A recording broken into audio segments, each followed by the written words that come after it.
All right, we are live. Good evening, ladies and gentlemen. Welcome back to another edition of the live coin Q&A. It's a pleasure to see everyone. Let's see, just going through the chat. I can see. Let's see, Rocky Superstar, Edward Jacobs. Good evening. Who else is here? Oh, Blues Coins. Nice to see you here as well. Oh, you're in here too. Imperian. Brother from another mother. Christina Mirabella, welcome. Chris Hurley. Hey, guys. All right, so I figured we'd go ahead and get started with a little round the horn introduction. If this is your first time here, welcome. We're going to talk coins, right? A couple hours every Monday night where we get to escape from life and just be among friends. All right, so I figure we're going to go ahead and start to my left with Mr. Mantic. Shay, you're up, sir. Hey, everybody. Good to see you all. Thank you so much for coming and being with us again for another Monday night live coin Q&A. I have been working really hard on some research projects. I hope that by the end of the year I can make some headway and reveal to you guys some of the stuff I've been working on. But until then, I've been entirely absent, not making many videos, but doing coins every day and coin roll hunting and research and studying my butt off. So anyway, glad y'all are here.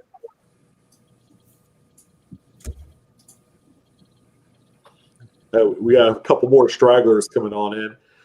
All right, so we're going to go ahead and move on to Blues. Eric. Blues. Yeah, that'd be me. Hi, everybody. I'm Blues Coins. Got a YouTube channel. Coin collector, variety and error guy for going on 4 years now. I've been kind of absent the last 3 weeks. I just needed a break from things, get my head straight. So I am getting back into the groove of things, and it's great to be back. So great to have you back, Blue. Welcome to the Monday night Q&A show. I just want to say I love you guys. I love this time of the week. All right, so let's go ahead and drop below from where Eric is. Amanda, you're up next. All right. I'm Amanda. My channel name is Coin and Card Hobbyist. I do a lot of coin roll hunting when coins are actually available. And I also like to search foreign coins. And also I like currency searching. And I missed the last 2 Q&As, but I'm glad to be back tonight. We're glad to have you here, Amanda. Yeah, we missed you. Jeez. Woo! Woo! All right, and the man in the middle, Mr. Jeff Stanley. All right, like Seamus says, I'm the Alice and the Brady Bunch panel. So,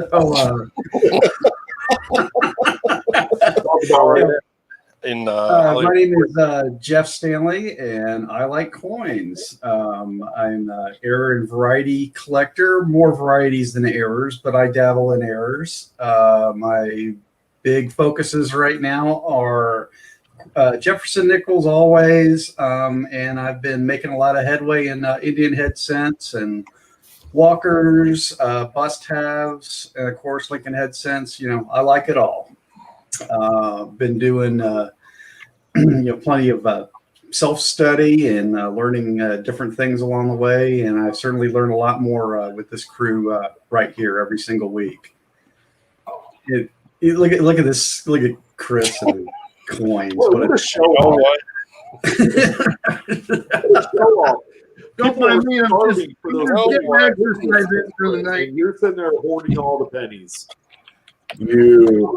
Yeah, Jeff got a couple new clips on him, but now I can't find any on eBay. No, you're never going to with that attitude. All right. All right, Mr. Frank Waddell, Coin Dragon, you're up, sir. Hi, I'm Frank. I'm a variety error collector and a woodaholic. Oh, sorry, wrong group. wrong night. Okay. Hey, hi. How's everyone doing? I'm Frank, Coin Dragon, variety air collector for 25 years-ish, going on and off. Recently got into wood, grain, scents. Got a pretty decent collection of those going on. And as always, Monday night's my favorite night for coins. So we're here, you're here, and I hope you enjoy. Couldn't have said it better myself. And then finally, the last man needs no introduction. And that's me. No, I'm just kidding. Actually, Chris, way down the bottom, the penny whore, is up next. Well, I'll tell you what. Marsha. $400 in pennies is very heavy, so let me tell you that. Yeah, I guess I'm a penny hoarder. I need help. Somebody please help me. Yeah, I'm here for the fun, to be honest with you. My life's a mess right now, so I just need this. I need to hang out with you guys and look at everybody's errors and varieties and stuff that you guys find. So this is my favorite night. I missed it last week. Had something going on, but I'm here, so let's party. Let's party hard. So a little gift idea for Chris down the bottom. If you wanted to all collectively in chat, send him a $25 box of pennies. He'll appreciate that for the holiday season. It'll keep him nice and warm at night. And then finally, yeah, he would like that too. He's like, yeah, there's a 92 cam in there I'm going to find. I will give you my email address, my PayPal, whatever you want. Mailing address, what do you want? Send them my way. Yeah, he'll take them all. Please send self-addressed stamped envelope too. And of course, myself, I'm Sean with Blue Ridge Silverhound. Most of you know me as Sean from Blue Ridge Silverhound. Yeah, I've been around the block a few times, not in that way, but in the coin community. Been doing this for over 25 years now. Man, I'm getting old. But I've enjoyed it every step of the way. And I specialize in U.S. type Canadian coins, currency, and plus all the neat exonumia, which is like, Civil War trade tokens and so-called dollars and all that great stuff. But yes, we are all here to service you this evening with your coin collecting everything, questions that you may have. You see this email, we got one right here above me and then one right above Blue's Coins as well. If you have coin questions, go ahead and shoot them on over to us. And then, if you get it to us early enough tonight, we can feature it on our broadcast. So we have a few hours for you. Hopefully we won't tire you guys out too badly. So Allison Silverland, welcome. That's a really cool name. Draco's Dragon. Donna Mack, I saw her in the house. T Collects. Of course, T Collects is always here. Nice to see you, sir. Edward Jacobs, I think I already saw you. Amber. Is Amber here? Yeah, Sure is. Sweet. Now it's a party. Well, think of a party. It's going to be a party-size party. A party-size party. I see Jeff had the bag of Doritos. Coin and card hobbyist. Yeah, we got everyone here. Well, there's going to be more people coming in, I believe. All right, does anybody have anything to talk about on the panel to kick off the good old show? Anything crazy happening in your neck of the woods, coin-wise or otherwise? Well, we already beat the U.S. Mint to death, haven't we? Yeah, let's not go there. we know they have 99 problems, and we don't have time to talk about all 99 of them. Yeah. And I could live with that. That's so last week. That was so last week. Get into time, blues. I think I'm good with shopping on the U.S. Mint's website probably till next year sometime. Curvy schmivy. Yeah. But in any event, we are coming up through to the holidays. As I would expect, every time this year, people are going to be cashing in their coins. And Chris is gone. He is. Oh, there he is. Never mind. All right, people are going to be cashing their coins. Hopefully, there's going to be enough inventory for you guys to search around. Except in Georgia, because Chris Hurley said so. Unless, Jeff, you live in Georgia.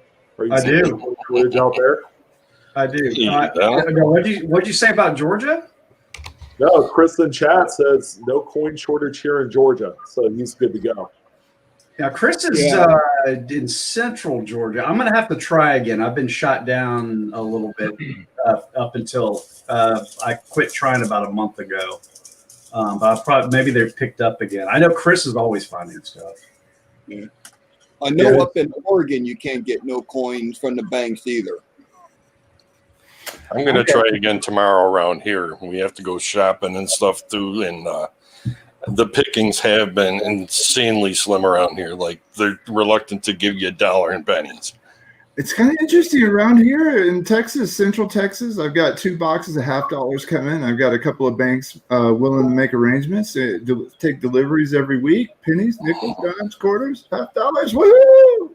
Now's the time, right? Everybody's cleaning out their couch cushions and pulling the fence from under their car seats and consoles and turning it in so they can get little Jimmy the action figure with the kung fu grip.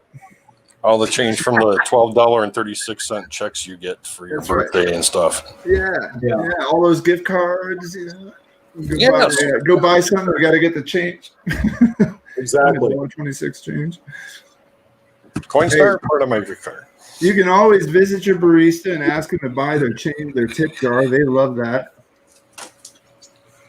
Yeah, you can't do that at Walmart anymore. You used to be, you could go in there and get rolls, and they put the kibosh on that. I know that where I'm at, they don't do it anymore. Yeah, they shut me down last year. They'll toss them in plastic bags and give them to cashiers now.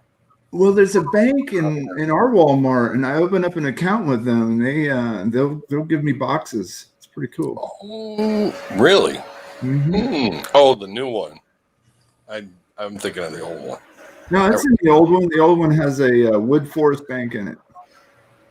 Did I used to get rolls? I can't remember.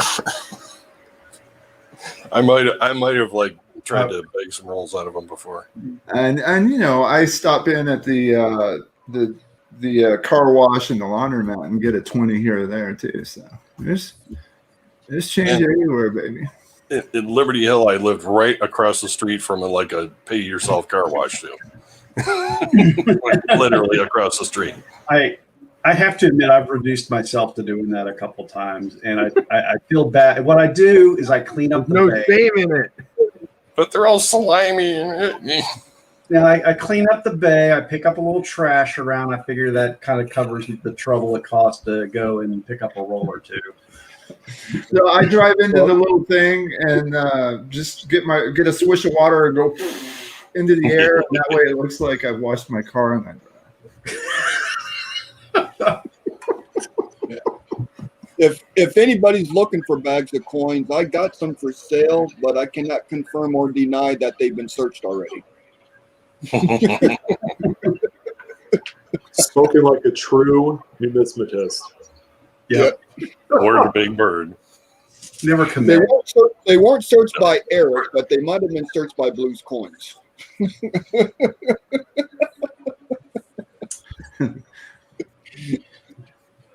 see where.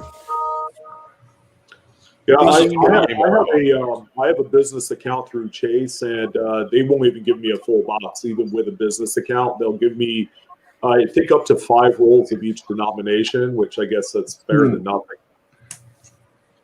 They're not quite out of the woods yet here in California. That's so strange. I'm going to bring cookies into the bank next time I go and see if I could trade them for some coins. This may be why I'm getting special treatment, because I get all the gals, all the tellers know me. I know what kind of cookie they like, what kind of brownie they like, whether they like milk or none. Well, I can probably attest as to why I can't find anything. But, yeah. Hey, with all these little pop-up shops opening up and everything. You got to be careful on what cookies and brownies that you eat these days. So, Whoa, Are you live a mean the little bit. dispensaries, Eric? I mean, come on, let's just call it like it is. well, I was trying to go around the subject. It's kind of like I won't say I shop at a certain online store that sells stuff on a permanent basis. I just call it a third party site. Third party site. Hey, you know what? You know what? Third I party. don't know if they have them in your neck of the woods, Eric, but they have a service similar to DoorDash. They can deliver that stuff right to your door. It's pretty neat. Oh yeah, I mean I go across the street to my neighbors. He's got some. Roads. Yeah. Okay, well, what are we talking about here? We're talking about coins, not a bunch of filler stuff. Okay. Yeah.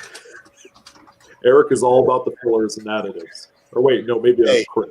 I don't know. I haven't been around for like 3 weeks. But I wait, mean, I was there's here more. yesterday, but I kind of wasn't. So, I even missed a big show last night. Aye. What? That's not like you, man. Nope. Not like you at all. I know you're on there quite frequently. To the people in chat, has anyone picked up any neat coins, anything from the auctions or eBay or local shows or coin shops? We'd love to hear your stories. Looks like Amber got some goodies. Just remember that Annex is doing a grading special. That's good till the end of the month. It's 12 coins for 118 graded, and then it's like $9 if you have a variety on them. So No, you said Annex, right? Like American Express. That's what it sounded like, man. Trust me. Oh, no, yeah. Yeah, I'll type it here in chat too. The unlimited. Yeah. You said it's 12 coins for 119. Yeah, I think it's 119, and they even will provide the return shipping. Yes.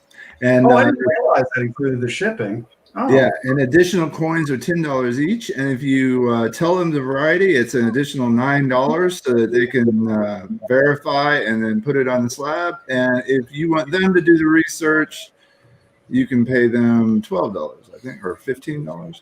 I can't remember that last one. Yeah, just to look it but up. The minimum is 12. You got to send 12 in to get the special. Yep. And I think there's a $500 limit on the value of the coin as well. Yes. Yeah, so don't be submitting any $17.95 dimes that you think will grade out Mint State 67.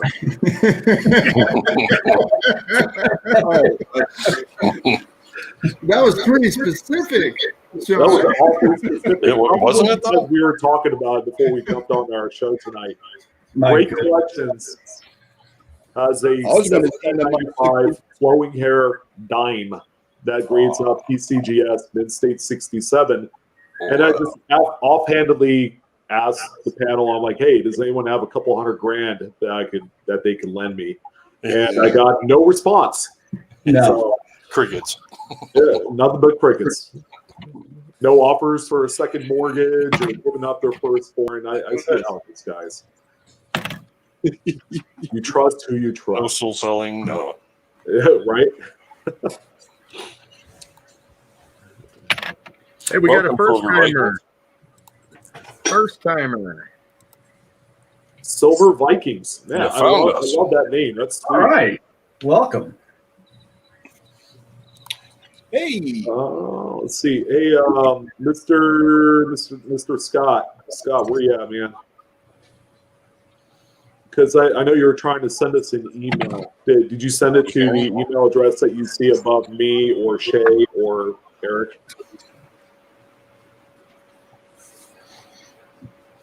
We could check it for you once it comes through. Yeah, just so y'all know, the website, there's a form you can fill out, and it just sends us an email That's not where you submit pictures, and it says right below it, it has specific instructions.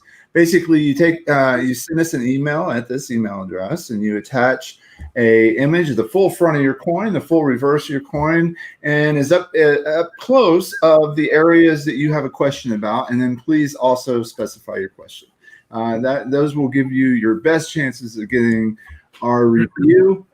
Otherwise, we may take a little longer to respond and give you some additional information that you can go study about your coin. So.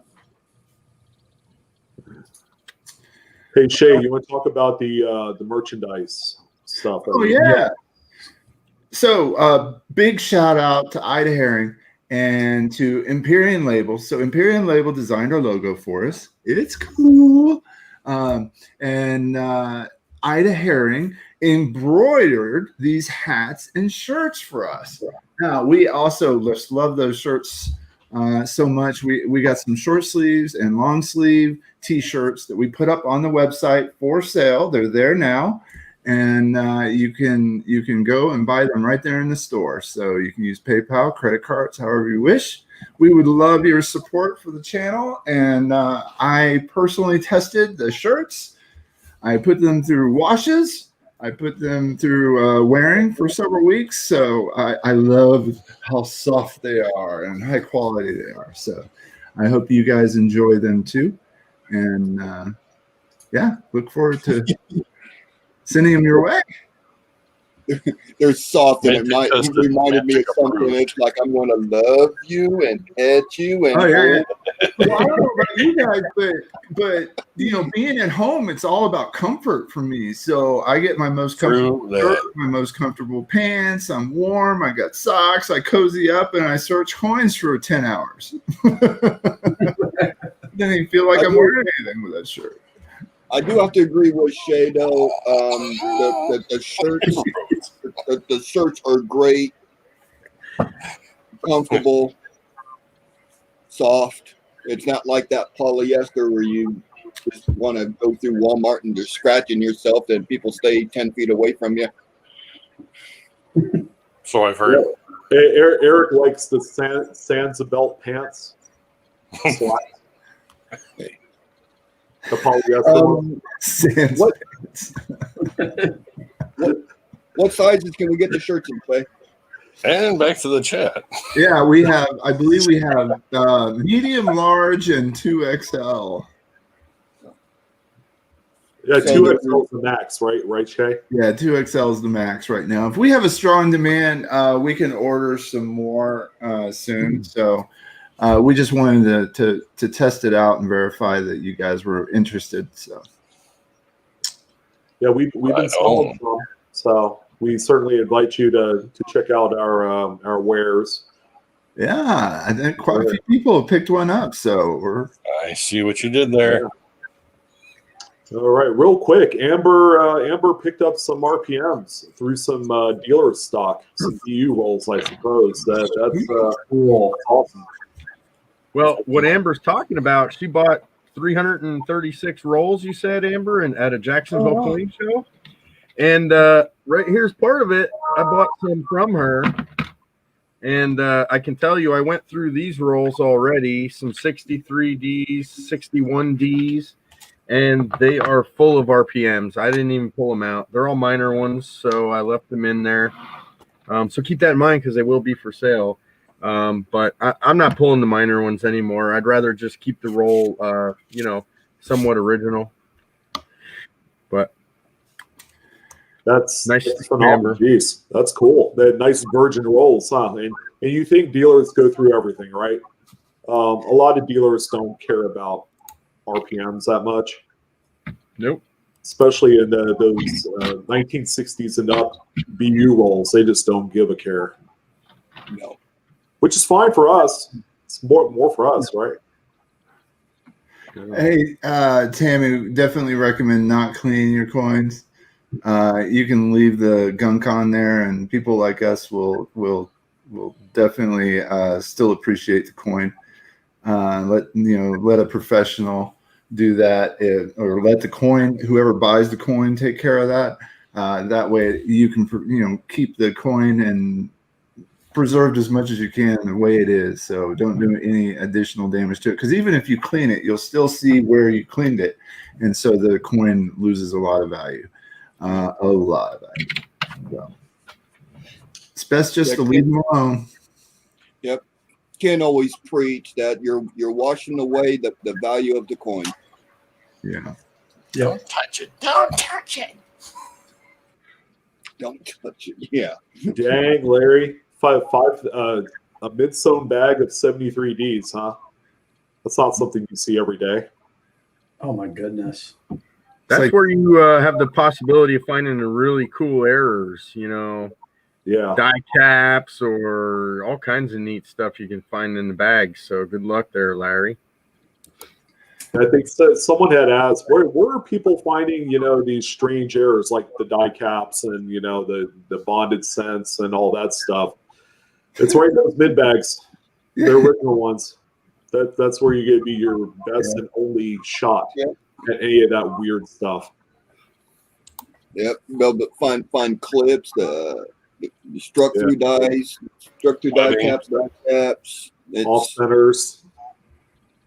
Hey, y'all, I had a pretty amazing find for myself. I had a bucket lister. You guys know I searched a lot of $half in the last couple of years, but I had never found a 77D double to die obverse Kennedy $half. And that's a tough one. That is a very difficult one to find. I've never found one myself. And I found one this weekend, and it was just in a roll of coins because I search every 77D I've ever looked at. And I've got here's a picture of the G, which is the big pickup point that you want to see. Right. Nice.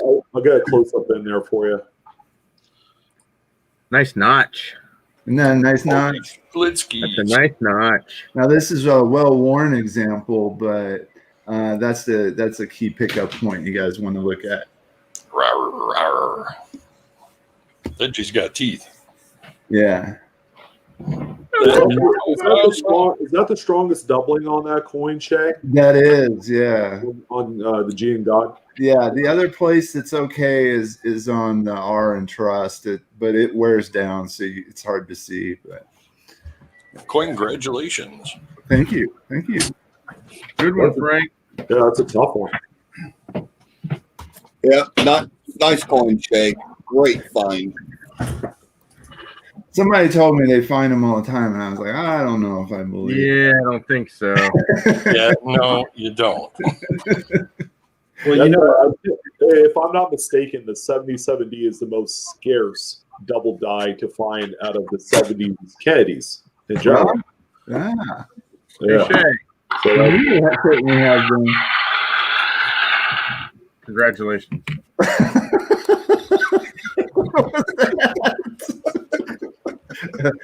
It sounded like a flyover of freaking cats. Hey, Edward Jacobs wants to know the best place to buy bags of constitutional silver. I prefer like a local dealer. I'm lucky enough I have a few bullion dealers not too far away from me that you can't really beat the prices. You don't have to pay shipping. To me, my opinion is if you're going to buy silver for investment purposes, you want to buy it as cheap as possible. I think that kind of, a given, but yeah, no, I agree. Sometimes you could buy them from the pawn shops because they take in the silver and gold and they set it off to be melted. Sometimes still you can buy them from them, but you're going to pay full market value for it. I know with coin dealers, and some coin dealers are kind of specific about it. You spend a certain amount of money. I know there's one dealer I go to.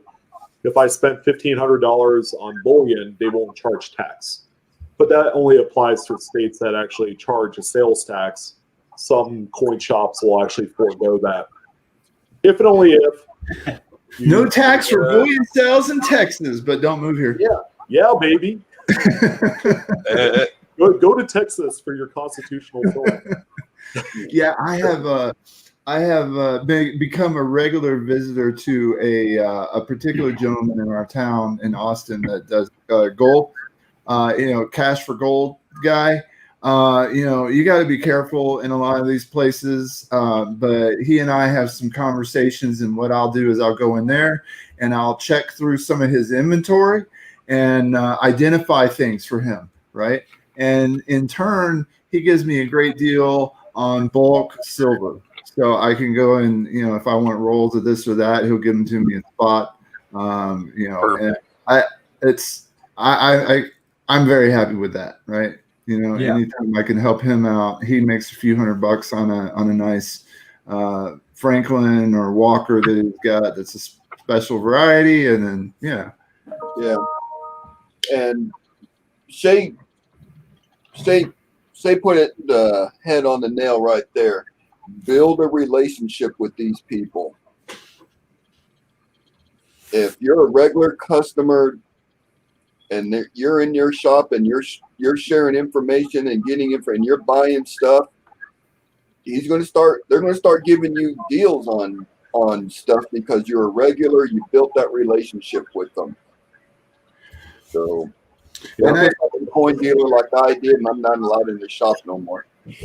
Well, one of the other things I do is, I'll identify certain sets that are more valuable, like a 79 Type 2 S mint mark. I'll go, okay, hey, this one you can sell for a premium. But at the same time, he's got a lot of dealers that come in the shop too. And they'll try to get him down to 70 and 60% below gray sheet, and I come in there and offer him a decent price for a silver, so he gives preference, and that's awesome too. So another way to do it. Yep. If you have those guys calling you, you're doing it right. So telling you new inventory. Yeah. Bring them cookies. Heck, bring them customers that want to sell gold. Make sure anybody that wants to offload some gold, you don't want it, send them his way.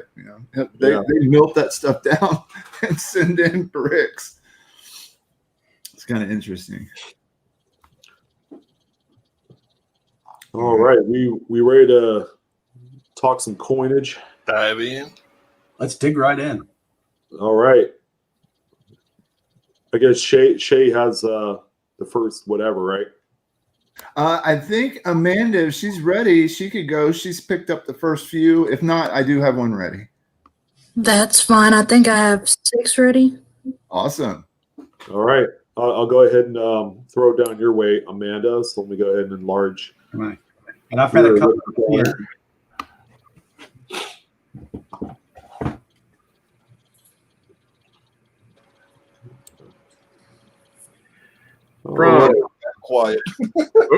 From Brian Edwards, 1957 Jefferson DDO FS 101. Hello all, just a friendly reminder to search your old proof sets. The pics were a challenge as the coin is still in mint cello. However, I was searching some old proof sets and happened to find a 1957 nickel DDO FS 101. It's a QDO, so quadruple doubled die, obverse, and although I've never been accused of having the best eyesight, the notching on the bottom serif is naked eye visible. Thought you could help me confirm this before I submit it for attribution. Thanks again. Well, let's find out.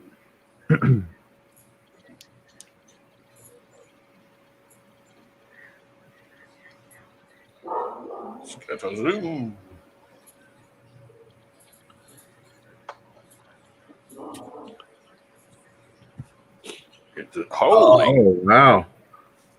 You got a club foot going on there. Man, that thing is out of focus, but man, you could tell. Holy crow!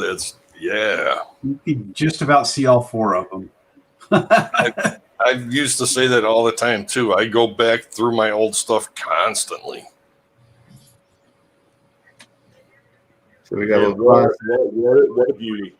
we got a little class 2 action towards the rim. Sometimes I'm like, oh, I forgot about this box. Wow, look at that. So the star should be quite distorted as well, right? I think that's the neatest part. Although the doubling is visible pretty much in the entire motto, the star looks or should look really distorted.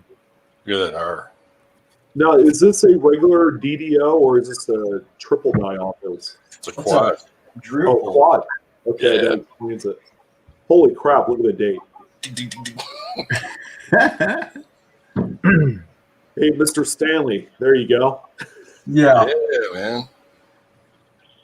Hey, I just thought about that. Jeff's actually here when people are submitting nickels. What? I'm usually here when people do nickels. What? Well, it seemed for a while though. Every time you were out, we were getting a bunch of really cool nickels to look at. But wow, I mean, if you look at the picture on Variety Vista, for the very first picture they're showing, I mean, you can see, yeah, if that's a QDO, you can see all 4 strikes, or well, not strikes, but it's pretty crazy. You mean all 4 Huddings? Yes, correct. Thank you. Yeah, it's pretty crazy. That's a nice one right there. I'd like to get one of those just to have one. That is a huge. That's an awesome example coin too. Yeah. My book says it has its overall rarity is very rare. Hey, does anybody use that, what is it, like in the Cherry Picker's Guide, the URS coding for the rarity on these? Oh, yeah. What's the URS on this? On this one, good question.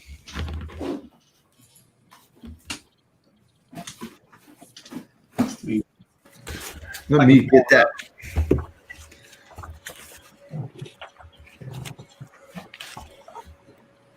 I have this desire to call that the Ursa list. The lower the URS number, the more rare it is, right? It is a URS 7. Yeah.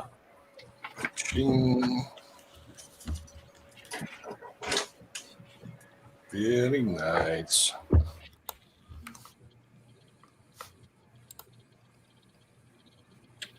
So what does that scale go to, Sean? Is that 1 to 10? No, actually, you can take it as far as you want to millions of coins, but the 7 is around 31 to 35 or 31 to 60 coins, I guess. Wow. And, yeah. Wow. That's a low quantity. That are known, yeah. 33 to 64. URS 0, none known. URS 1, 1 known. 2 known. For URS 2, 3 is 3 to 4. 4 is 5 to 8. 5 is 9 to 16. 6 is 17 to 32, and then 7, 33 to 64. But yeah, I've actually taken it over to URS 35, which is like over 8 billion. So. Not rare. I just want to add, if this person sends this coin in, send it in a complete cello pack. They will break it out and return the coins you choose not to grade. And then that will help keep the coin from being damaged if you break it out and make a mistake somewhere down the line. This is cool. That's a good point. I wish they would grade the entire set. They might. Do they do that for That's the it. soft pack proof sets? I think so. Yeah, they do that. See, Yeah. I'm a sucker for originality. I would never want to take this out if I couldn't get it graded in the original package like this. I wouldn't get it graded. That's just me. I like it better inside the cellophane. Yeah, they'll grade the whole thing, but I believe they'll take them out of the cello and put them in. It's a five coin proof holder, graded holder. I think Chris wants it graded in the cello pack, kind of like what they do for the like the GSA Morgans and the Eisenhowers. So they're encapsulating the cello pack inside of a slab. That's what I would like. Ooh. I'm not even sure if they do that now that I think about it. Well, I'm not sure either. That was more of a question than anything. But I would hate to break that out of there. No, I've seen him take the whole set and do a 5-coin slab, right? Which are awesome. I mean, if you like that sort of thing, they look good. And that way you can keep them together. But it is a big hunk of plastic. Yeah, like the ones they use for currency, only proportional for a set.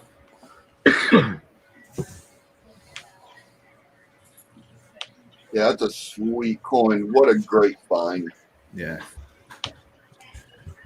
Good evening, Eric. Welcome, sir. Nice to see you.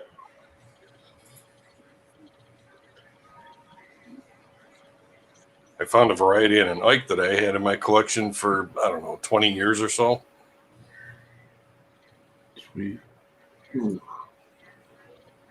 think you got that actually, Shay. Yeah. I think I did.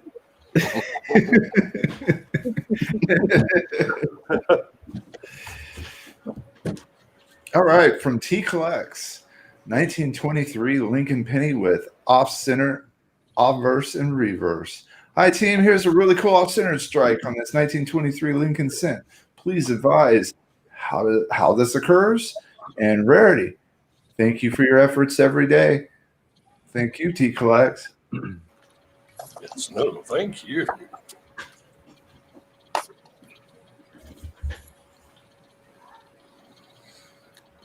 There's the obverse.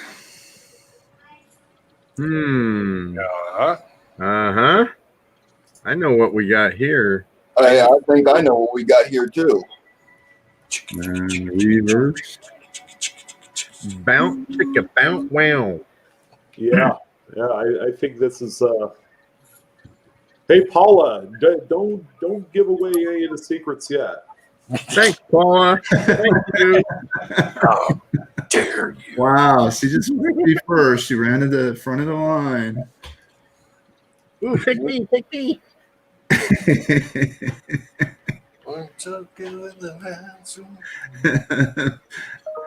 Bezel. Amber. Pixel. Yeah. Politics is going back to her corner. It's a pixel and a bezel. Hey, Paula, you remember that hat I showed you earlier, right? Yeah, that's damage to do. Well, who wants to elaborate? You, sir.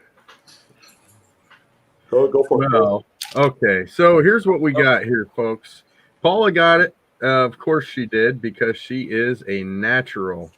Anyway, this coin was once encased in some sort of charm or good luck token. You've ever seen those good luck pennies? Some of them are shaped like horseshoes. Some of them are round. Some of them are aluminum. Some of them are colored. But basically, they take a coin and they press it into a ring of some sort, and they market them and they sell them as good luck tokens. Sometimes you can actually see some of the lettering from the token gets transferred onto the coin itself. Unfortunately, this one doesn't have any of that, but Yeah, this is an encased coin. Somebody really wanted that penny. Yeah, if you go on Google and you just type in encased cent or good luck penny or something like that, you'll see exactly what this was at one point in time. These are pretty cool, and they do fool a lot of people, but they come up quite a bit, more often than I would have ever thought. But yeah, they do come. A lot of people find these, so unfortunately, it's just a damaged coin, and it's a shame because it looks like it was actually a very decent looking, cent before it was pressed in there and then removed. I would have loved it because of the age of this coin. I would have loved to have seen this in the original encasement. I think it'd be worth more in that than just being popped out of there. Totally agree. Absolutely. I've seen some Indian head ones in encasements selling for quite a bit of money. I actually do collect those. I have quite a bit, and the more modern ones you can buy for $5 at a coin show, pretty much all day long. But once you start getting into these earlier dates, they command a pretty nice premium, especially if it's the encasement is old as well. Of course they try to make money by putting old coins in newer encasements, but if you can date the encasement, I have some political ones that were handed out for people that were running for state office. They're pretty cool stuff. So it's kind of like other antiques, where like old signs for gas stations and other antique artifacts. Cool. Well, if this coin was in an encasement previous to World War II, a lot of them were actually trade tokens. So it'd be one for like a bakery or a pool hall. I mean, you get really nice, cool trade token type encasements, during the 20s, 30s, teens, that era. And then usually all the ones that you find from after World War II are the just good luck ones, with the little shamrock on there. Those are more common. Yeah, I'm a big fan of the transportation ones. When they are, the ones that were done by a car dealer, gas stations, stuff like that.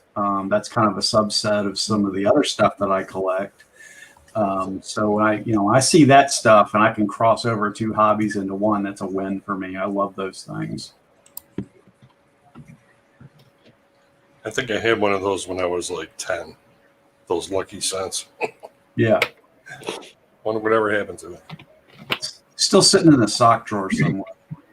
Sean, can you show my screen a second there, Sean? Absolutely. He has example. So here's a couple of them. I know the camera sucks. Believe me, I know. But interesting. One is for Stroman bread. One is for Doubleday books and records. I think that was a really cool one. I have one for Ralph M. Hall, Lieutenant Governor of Texas. He was running for state office there. Here's a cool one. Florida United Numismatics Annual Convention 2002. Fun show. The oldest one I have is right here. This one is Keep Me and Never Go Broke. I Bring Good Luck. So this is just a basic one, but it's got a 1920. Oh, wow, that's terrible. Sorry. It's got a 1920 Wheatie in it. So it's a relatively modern encasement with an old coin in. So they're pretty neat. Paula threw up a really good website. Encasedcoins.info is a good website for more information on that. Okay. I just found a really cool one that I forgot I had. This one is actually Duquesne Pilsner beer, the finest beer in town. And I do like beer. But this one's from 1949, so this one's pretty cool. How awesome. Anyway, that's where your coin was.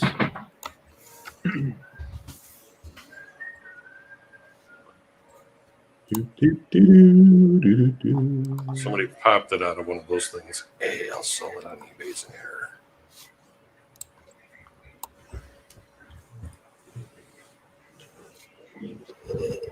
For the next one from Edward Jacobs regarding 2019 penny with possible strike through. This 2019 P penny with possible strike through looks like a tornado. Interesting. Struck through or not?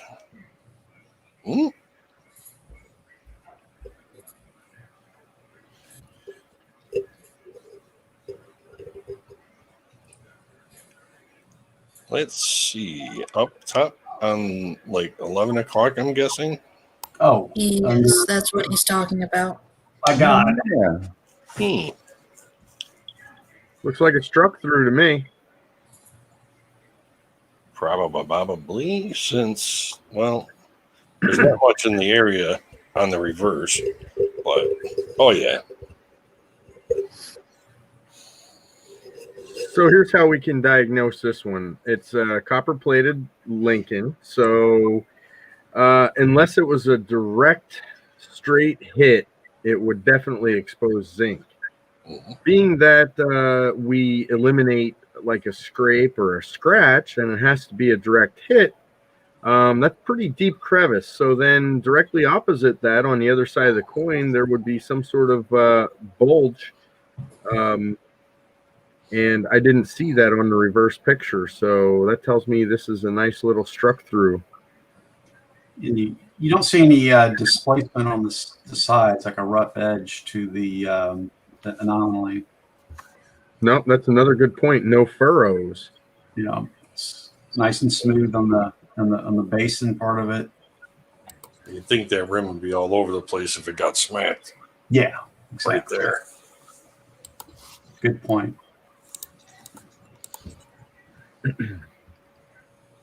Can we take a closer look at the reverse in that area? Yeah, it's like empty.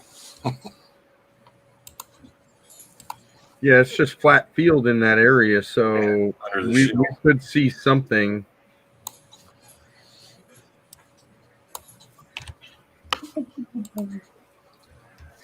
Arrows disappear. Uh-oh.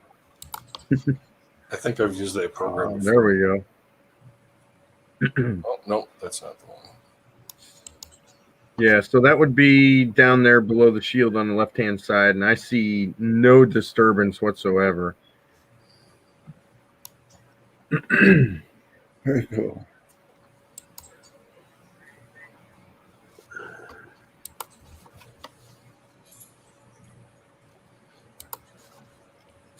Yeah, Kelly, don't leave us hanging. What'd you find? Yeah, come on, Kelly.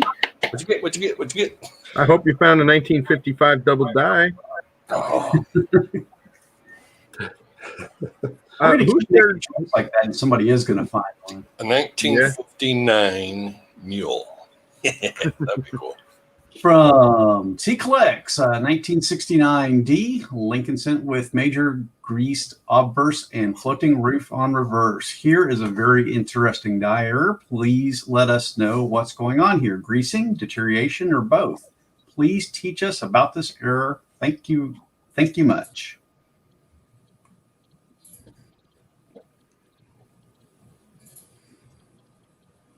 Why, certainly.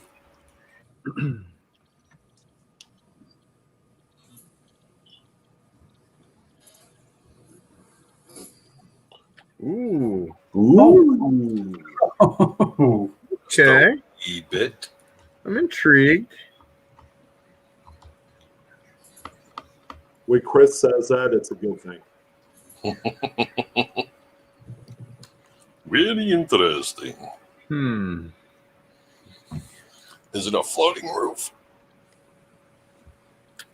Looks like the left side is floating. The right side, I see a little bit left there, but What do you guys Yeah. think about the obverse? Joking. What does everybody else think? What does everybody else think? Yeah, versus. Before the put my obverse dies obviously had more grease on there, and there was a little bit of either transfer onto the other anvil die, because you could see some of the carryover of the weakness in the strike on the reverse. Like the letter E and E pluribus unum is completely obliterated, and the you could see a little remnants of the initials there.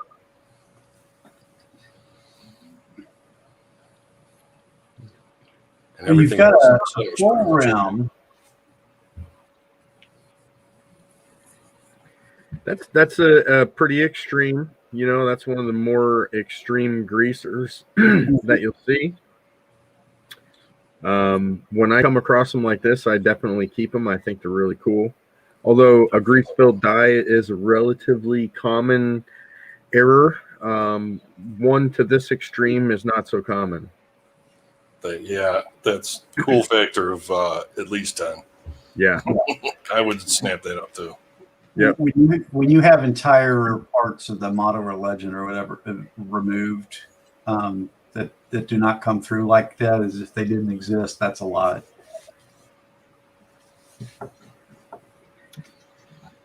Yeah. Then you get lovely dropped letters. That is greasier than the average bear. Yeah, it is. Now, when I first saw it, I thought, oh, okay, that might be struck through a late stage capped die. But looking at the reverse, as Sean said, there was definitely some grease on the anvil die as well. So that pretty much solidifies it as being the grease-filled die error. But like I said, pretty crazy one there. I'd keep it. It could even have led to that darkening of the coin. Yeah, the bespeckling there.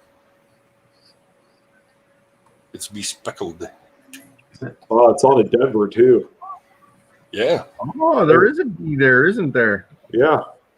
It was camouflaged. You don't normally see this type of error on a Denver. They're usually squeaky clean with their quality control, but yeah, they got their stuff together, man. Denver, absolutely. Yeah, and that's a shame too, because you can't find nothing good out of Denver. 1960.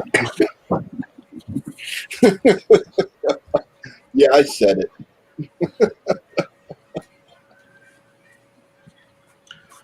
No, CMOS, it's not a die adjustment strike. You have full rims on these. We're on a DAS. The rims will be pretty flat and non-existent. And the high points wouldn't be as struck up either. Yeah. All right, we ready for the next one? Yeah. All right, from Edward Jacobs, 1983 Philadelphia penny, possible DDR 002 or 003. I have found what seems to be an 83 P penny DDR 2 or 3, and I'm just not sure. I only use Wechsler sites to compare.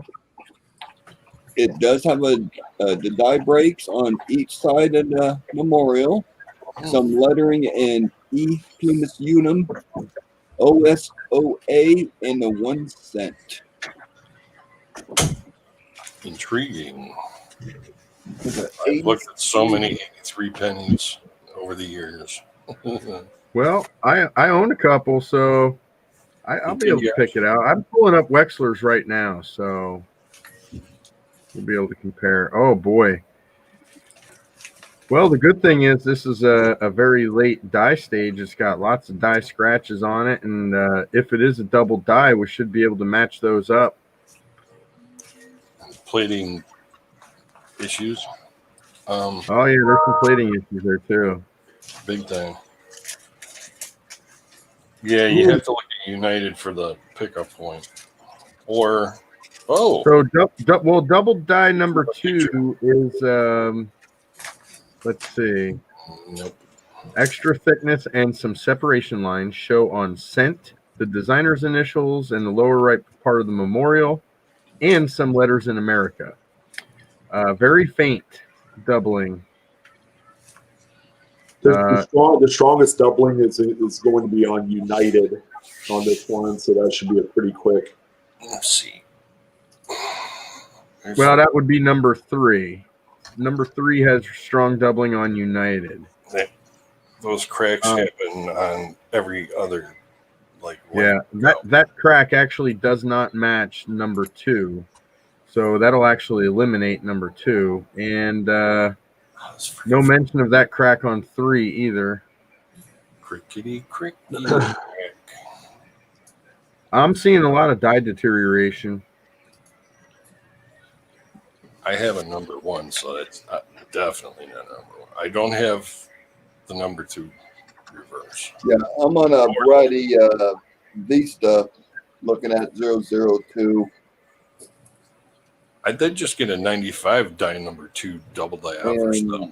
The doubling for 02 on variety, it's pretty distinctive. Yeah, that's probably the same as 3 on Wexler's, and it's hard to miss. Neither. Yeah, just a lot of dye deterioration, maybe some plating blisters in there to kind of obscure things a little. Plating, zinking. Yep. Yeah. Coins. I'm in agreement with dye deterioration. It's just that dye's just been wore out. Shifting, bubbling, just horrible idea.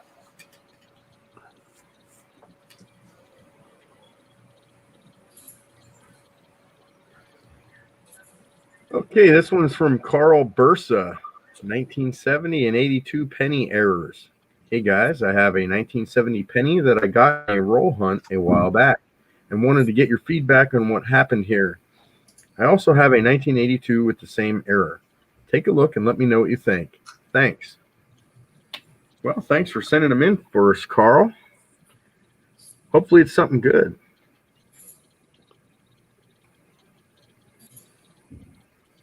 Oh, wow. There you go. There's your first inclination, Chris, on that last coin. I think your hopes have been answered. Ooh, wow. Let's see that 82. Now I'm excited. Look at the distortion of the memorial. It's crazy. Yeah, so that's a full brockage. Goodness. Oh. Look at how sharp the like strike Chris is on the reverse. 15. That's a good one. Wow. It'll make those reverses strike up really high because all that metal just gets really squished in there. What the heck is that? That is a garage job, I think. I'm in agreement with you there, Frank. You see the damage on the garage job.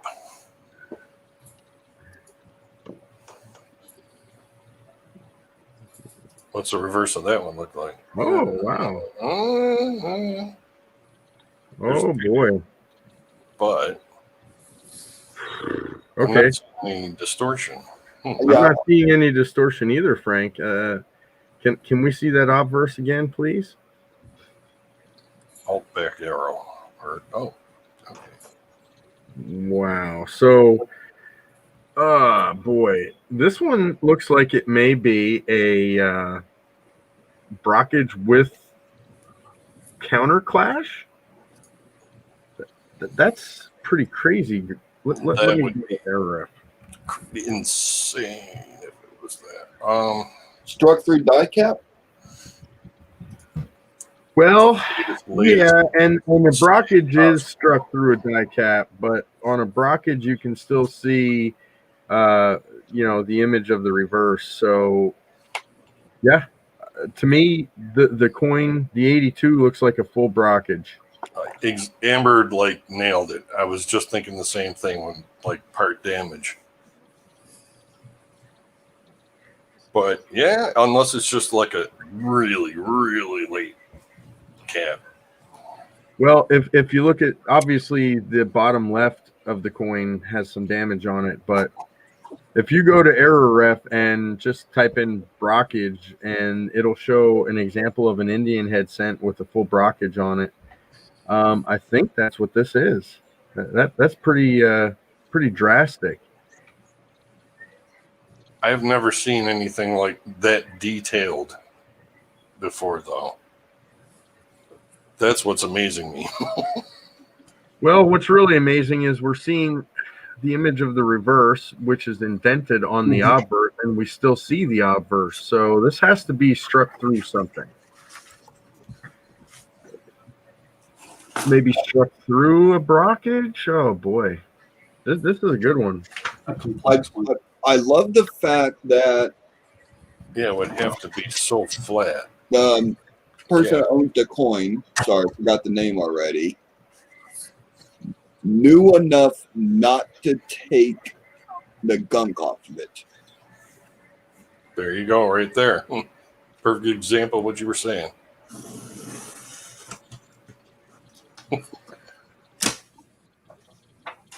I love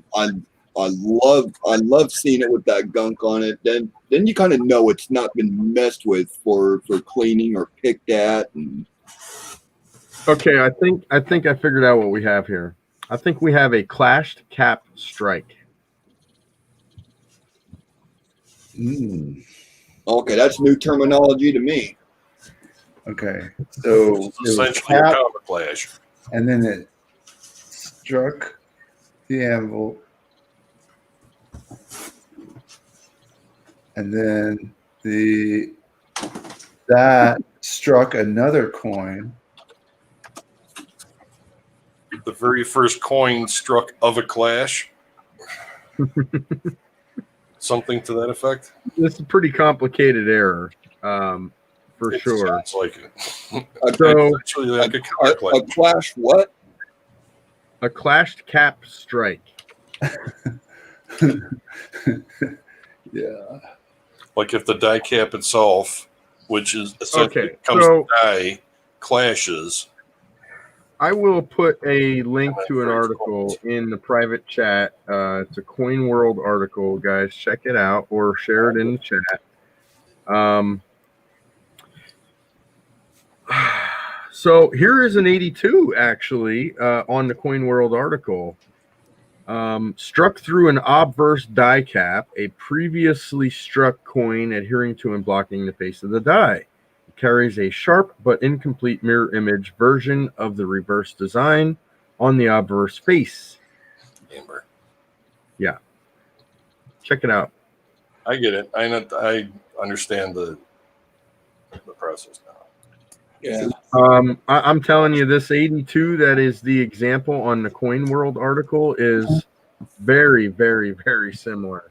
It's like the inverse, though, right? Like you've got the one on Coin World looks like it has the No, no, look close. yeah, you're right. It's very There, Carol.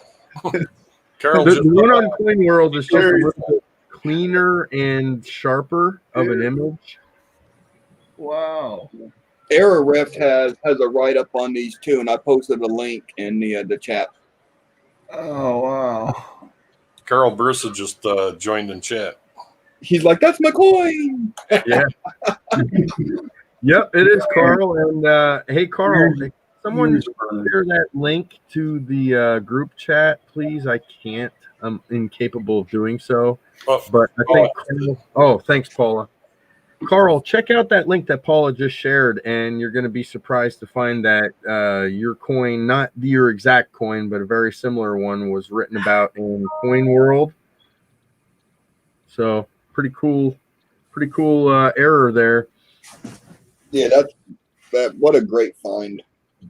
Well, what two great finds? Let's not forget about that 70 he showed us, which also appeared to be a brockage. Yes. That let's not forget about that one because that was a pretty good one too. But this is special. It's a shame. I would personally try to get some of that gunk off, but only if you know what you're doing. That's a really, really nice looking coin. And it almost looks like it's road tar or something. It almost looks like this coin was stuck in the tar, but really cool. Excellent finds. Superb. That one made me think a little bit. Yeah. Yeah, That made me sure. jealous a little bit. Glass cap. That's really cool. That's like some level 3 stuff right there. That is really cool. Garage find, he said. Awesome. Yeah, and you Keep know, looking in that garage. Paula said she would consider this one for conservation, and if it weren't for the damage on the bottom left of the coin, I would too. And I'm not a fan of, you know, third-party graders and conservation or anything like that. I personally think it's a lot of gimmick, but this coin definitely has some value to it, and really, really cool find. Yeah. Yeah, if you send it in for to the conservation people and then graded, they know how to do it right when they're taking that gunk off. So yeah. And I'll tell you right now, I would actually print out that article. I would send it with, I'd something like this, I would frame. I have a few examples of similar things. You know, there was a coin spill along a couple years ago where a tractor trailer load of copper-plated zinc planchets overturned and were all over the highway, actually in PA, I believe. And a gentleman picked up a bunch of them and sent them out to a few of the coin op admins. So I ended up with a few of them. Do you have any of those, Frank? No. No, you don't remember that. Actually, I do remember that. DM there had a bunch of them. Yeah, I think it was Eric Martinez. He was also a truck driver, and he just happened by the spill. But, right on. Yeah, he sent a bunch of them to a couple of different admins, and I went online. I printed out all the articles for it. I laminated everything, and I'm really weird about that kind of stuff. I think it's really cool to add provenance and history to these things. And this coin here is almost an exact match to the example coin in that Coin World article. So I would be putting that stuff all together, and pretty neat find. So thanks for sharing that one. Yeah, that's heavy duty. Very cool. Well, that was the last email I had. That was what? The last email that I had. Okay. Well, that was a good one to end on. That was a good one. You saved the best for last. Jeff, do you want to pick up the next one, or do you want me to? Yeah, I've got a couple I can share. Give me just a moment to switch over here. Your fish needs a bass guitar, Amanda. Get it? Ooh. Oh. No. Well, I haven't read one, so I'll read this one. There we go. Hi there, this is Rocky Superstar. I only wanted to read it because it's from Rocky Superstar. I found this penny, 1952 S RB, I guess red brown. It looks to me it has a die crack. I would like some feedback from the Q&A panel. I hope the picks are good enough. Thanks, Rocky. Ooh. Well, my first thought was spiked hit. Oh, that's cool. Let me. We'll start a little bit further out. Let's save the best for last, right there.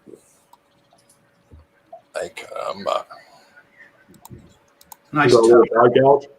Oh, did you check that eyelid by any chance?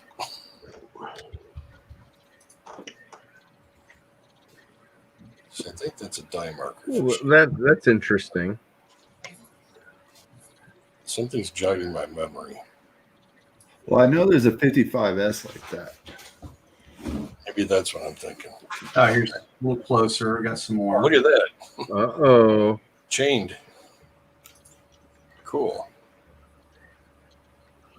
I was looking close at that mint mark, but no. Good close up. It's almost got a 3D effect. Yeah, buddy. I don't know. You Is can that tell how it's one on that S? trapezoid. Yeah, a lot going on there. There's the link between the 9 and the 5, the link between the 5 and the S, the real prominent one from the S to the base of the bust. That's pretty neat. That's like a That's neat. infant's Now- crab. I saw something on the reverse that looked. Let's see what's going on. I don't know if that's a contact mark or. Looks like it.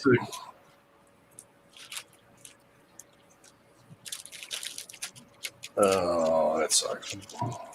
Yeah, I think that is the contact mark. Yeah, I was hoping we'd have a little struck through.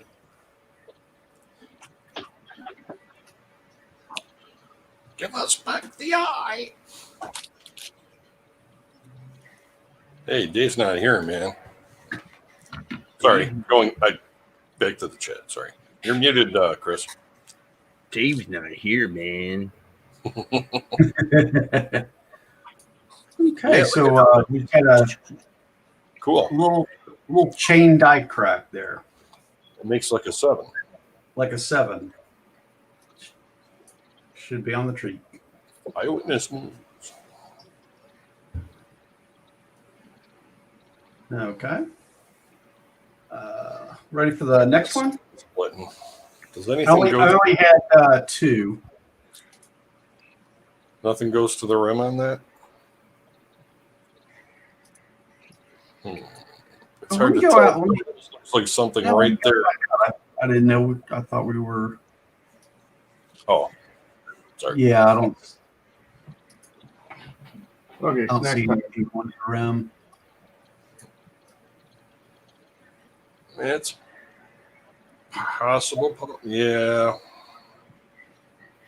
You're kind of making me change my mind now. Big old scratch in the die.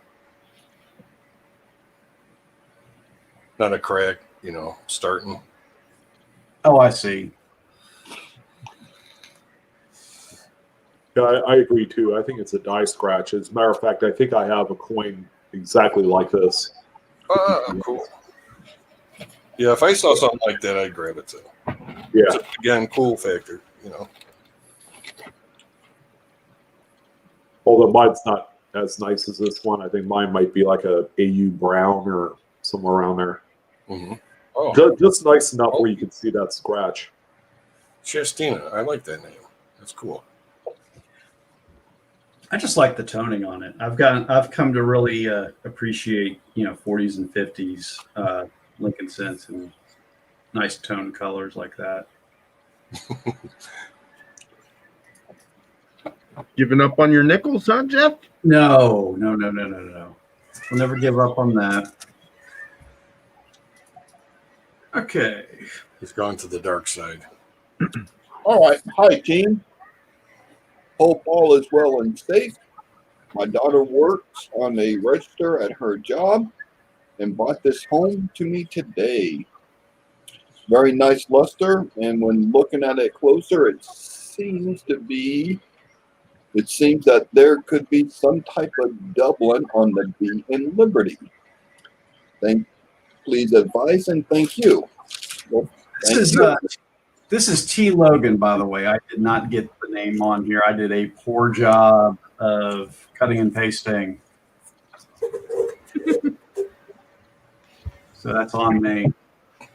Feline interference here.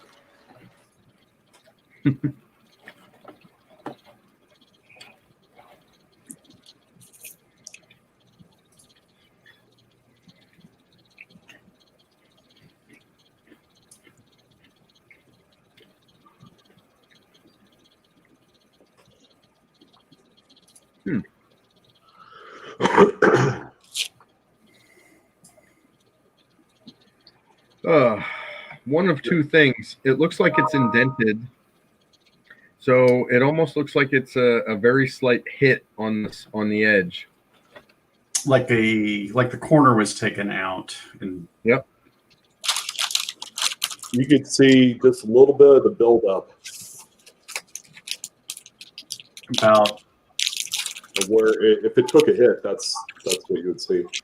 About right there. Yeah. Can we see the entire coin again? Is there any evidence of that same type of damage anywhere else? Because that's right about the area where you typically have damage from a coin rolling machine or something like that. Good point. Clean on the 4. And the 5. Well, 4 minutes doubling on that 4 right there. Yeah, I see something going on there. Looks like dye deterioration doubling there. Why don't you close in on that mid mark? So let's see if there's an RPM or something. It's a little too pixelated to tell. I see some sort of bulbous protrusion at the top of the S. Is that what she said? Up here? That might be worth a closer look with a loop to see if that's metal or not. I never saw a poor man's double dye on a 54S before. Yeah, especially on an S-Mint coin. Right there. And then it does look like it's got a little bit more deterioration on that L. What really tells me deterioration here is if you zoom out and see the full coin again, you see like the wavy pattern of the field in front of his face. Right. Yeah, it's really wavy there. So slightly worn dye.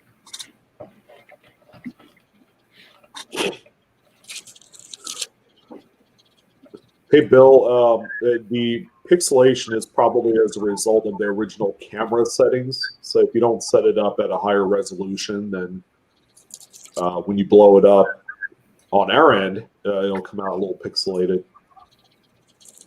Lots of abrasion lines on the reverse, specifically around the right wheat stalk.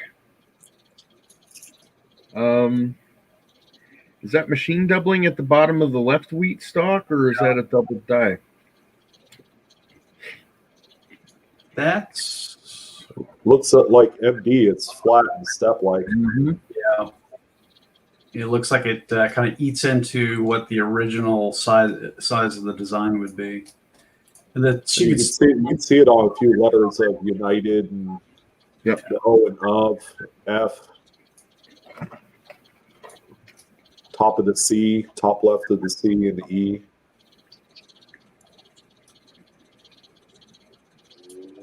You got rounded dots.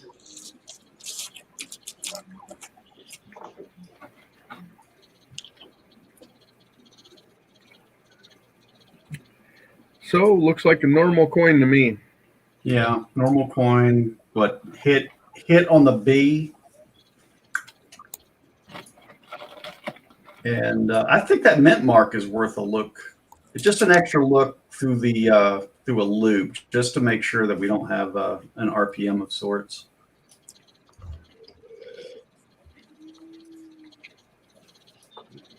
And that the right side of the coin has a very textured look to it.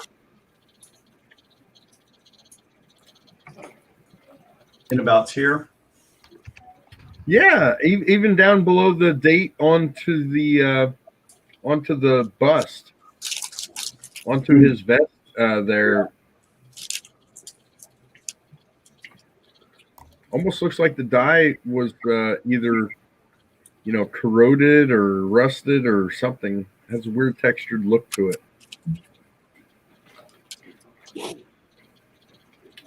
Hopefully that's just pixelation from the. Let me check copper coins quick for what is it? 54S? 54S. Hey, Sherry Ward, are you seeing that top curl kind of appearance above the mid mark? Which might be just as a result of the, you see that curl right in between the 9 and the 5.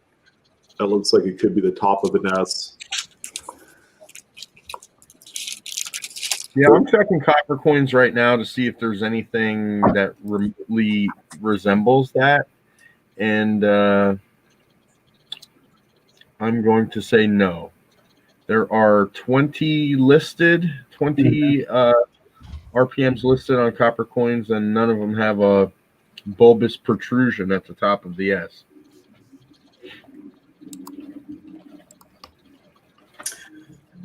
You're right, though. I don't recall seeing too many poor man's double dies on 54s. I've seen them on 53 Phillies and, of course, the 55. But they're both Phillies. So this is a San Francisco. It's different. There's no mistaking it, though. There's a lot of deterioration on this one. Mm-hmm.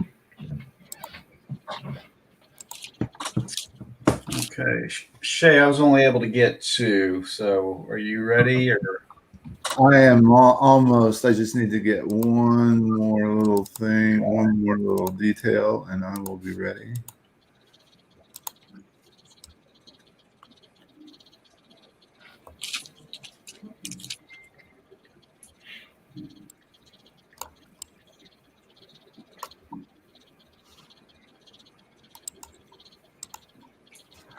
Okay.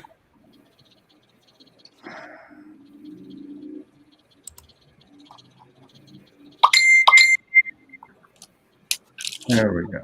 All right. Okay. Switching over now. Studio mode. Sherry Ward, that 4 is actually die deterioration doubling. And on a 53 or a 55, we call it a poor man's double die. But that's what it is. It's die deterioration. So this one was a rather long email, but I'll see if I can get through it pretty quickly. There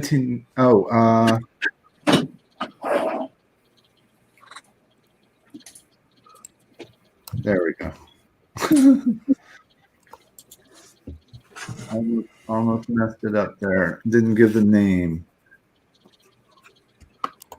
So from Mike S., a 1919 Mercury dime. I might have discovered a rather rare 1919 DDO DDR Mercury dime with machine doubling. I bought this coin raw off of eBay for $20. I'd like your opinion of whether you think this coin is a DDO DDR. This coin is currently certified PCGS. I sent the coin to PCGS at the November 2019 Baltimore Whitman Expo. The team from NGC were eyeing this coin up while I was waiting in line to buy a 2019 silver reverse proof silver eagle from the U.S. Mint. Like a fool, I sent it off to PCGS instead of NGC, hoping for the same double die status. More than 20 coin dealers waiting in line did an eye bug at the second L in Liberty. It appears just above the L, extending to the center from the rim of the coin. The die shift on the obverse seems to go downward and left. The die shift on the reverse seems to go upward and right. In my personal opinion, I think it has some machine doubling and a very obvious hub doubling at the nose and at the edge of the wing feathers on the obverse. All right, I'm going to move this up. Machine doubling is at In God We Trust in 1919. Also, U in United, E in One, and M in America on the reverse. There is a second Ghost L in Liberty on the obverse. I plan on resubmitting this coin to NGC because they told me at the show they would be willing to give it a Discovery Coin FS102 status about the second L. There's definitely something weird about this coin. Does this coin command any extra value? Your opinion would be much appreciated. So last time I checked, it was Fiva Stanton. It was Bill Fiva that was actually assigning FS numbers, not NGC. Is that something I'm not aware of? Why would NGC be assigning FS numbers? Yeah, I don't think they can. I don't think so. So, but I understand the question now. So yeah, I mean, maybe Whitman would chime in, since they're the publisher, but I'm sure that's always been a Viva's Stanton thing. Yeah, maybe just a little confused, and maybe he thought that they assigned the numbers. Yeah, maybe. Well, all right. So we cleared that up. Let's take a look at this thing.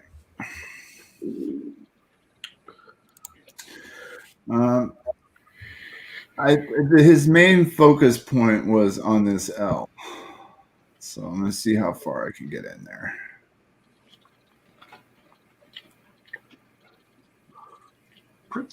pretty far. Well, I think you're going too far. I think I see what he's talking about. To the left, over near the rim, and go up. Up right there, down, right there. It's a very shallow, what appears to be a doubled L, but I'm not so sure that's exactly what it is. No, I don't think it is at all. Yeah. No, I don't think so either. The width of this, I did some overlays, and it's close, so I don't think it's on the L itself. But if you think that this above and to the right of the L, yeah, I would assume that's what he's talking about. It looks like a raised area that, you could imagine possibly being another L that was maybe obliterated, but that wouldn't lead me towards a double die. That would lean me more towards a double struck. And I don't really see any evidence anywhere else of anything similar. So it could be something as simple as a die dent or a die gouge.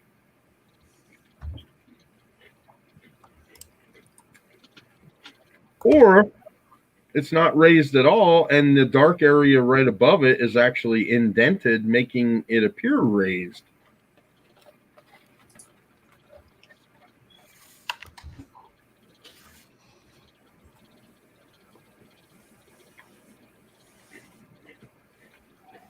I see a collar clash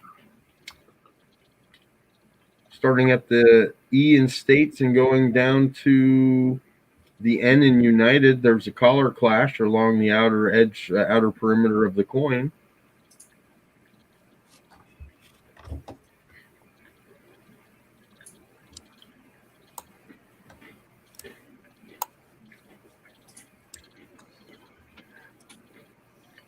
Oh. He said he got this graded, right? Yeah, he sent it into PCGS.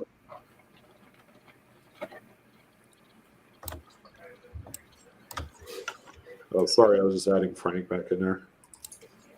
It's all good. Don't mind me, I'm eating chicken and the biscuits. Oh, I love those things, man. Delicious. They are pretty good. Well, wish we had better news for you, but I think the consensus is that there could be some sort of damage, or could be a die gouge, or I would leave a die gouge. I see those are fairly common on Jefferson nickels through the entire mintage. So I see them a lot since I go through a lot of Jefferson nickels, and that's about it's kind of flat and kind of about that width. I see that a lot. And I differentiate between those and feeder picker marks. The die dents have that kind of like flat. Sorry, I misspoke. Yeah. No, you're fine. And it's all the same. It's still it's a gouge in the die. Let's see. Did he say? What did he say? He gave me a certification number, but I didn't look it up to see what the grade was. But I could real quick. My spidey senses are telling me AU 50. Yeah, there's some heavy scratches on that. There's some. I do see some luster peeking through. I'm thinking maybe high XF.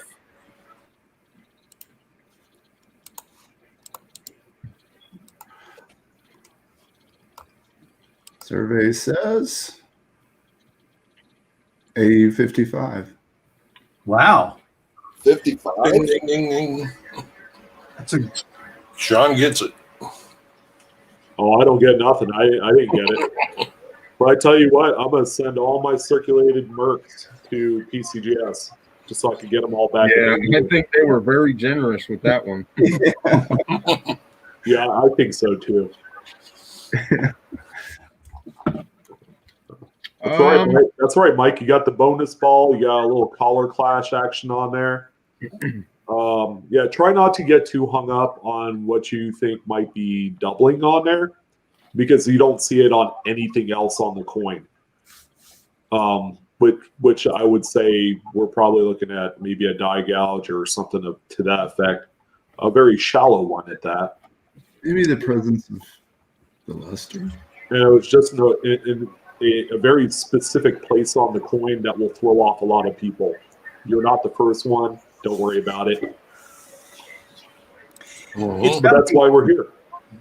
It's got to be there must be some more luster peeking through than what's rendering in those pictures for it to justify the grade.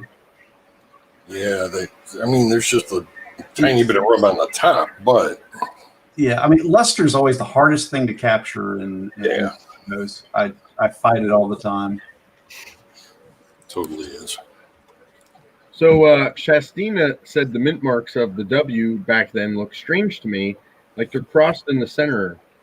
So Shastina, what that actually is it's the designer's initials. That's Alexander Weinman, right? Is that right?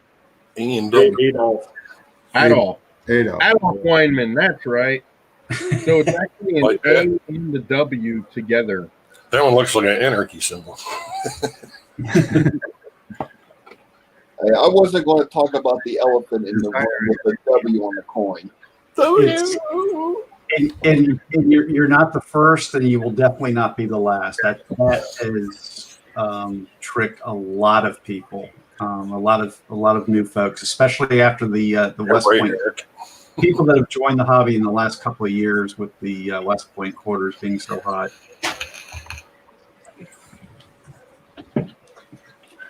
Yeah, the mid mark is on the reverse of the Mercury dime at the base of the facies of the torch, or no, not the torch, the sticks.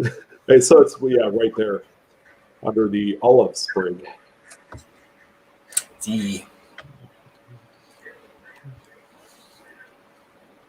Nope, definitely not just your eyes. Yeah, I think the grader was kind of generous on that grade, though, personally. That's pretty well struck. I mean, they may have added a couple degrees for the strike on that. Those bands are really actually pretty decent. Yeah, that's exactly what I was thinking. We see a lot of luster on the coin too. So yeah, the reverse definitely looks better than the obverse. Yeah, I agree. The reverse looks more AU55, while the obverse, the Lady Liberty's cheeks and other high points took the brunt. That gives it kind of like that XF look. Boy, that one deep scratch right below the eye really distracting. And that green there above the West Point mid mark. X marks about it there. The proper terminology. Doo-doo. Doo-doo. Make them up. You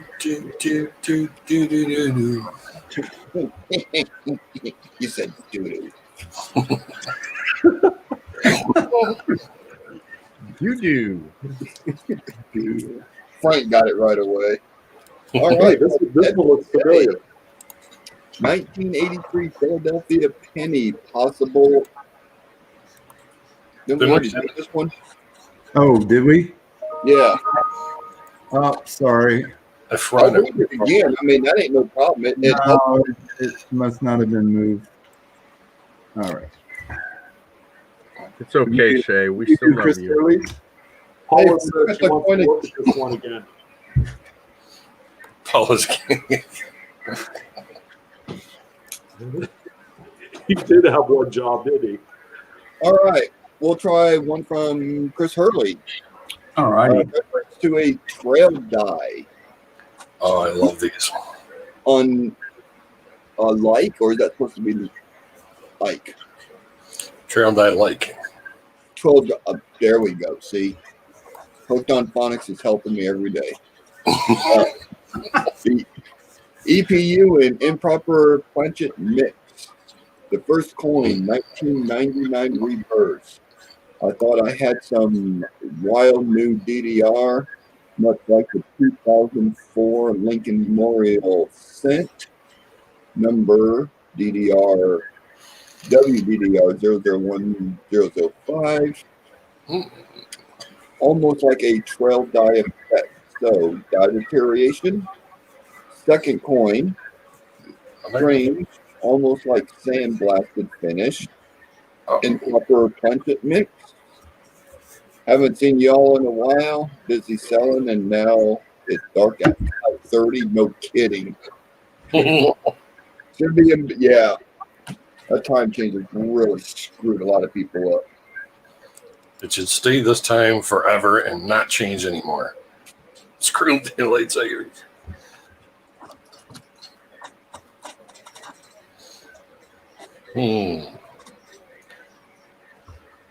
I think I can. Wait a minute. What year? 2000. Oh wow. That's yeah. Nice DDR. That's the big one. Sure Is that the one? That it's got the pointy stuff. Look at Lincoln's head real quick.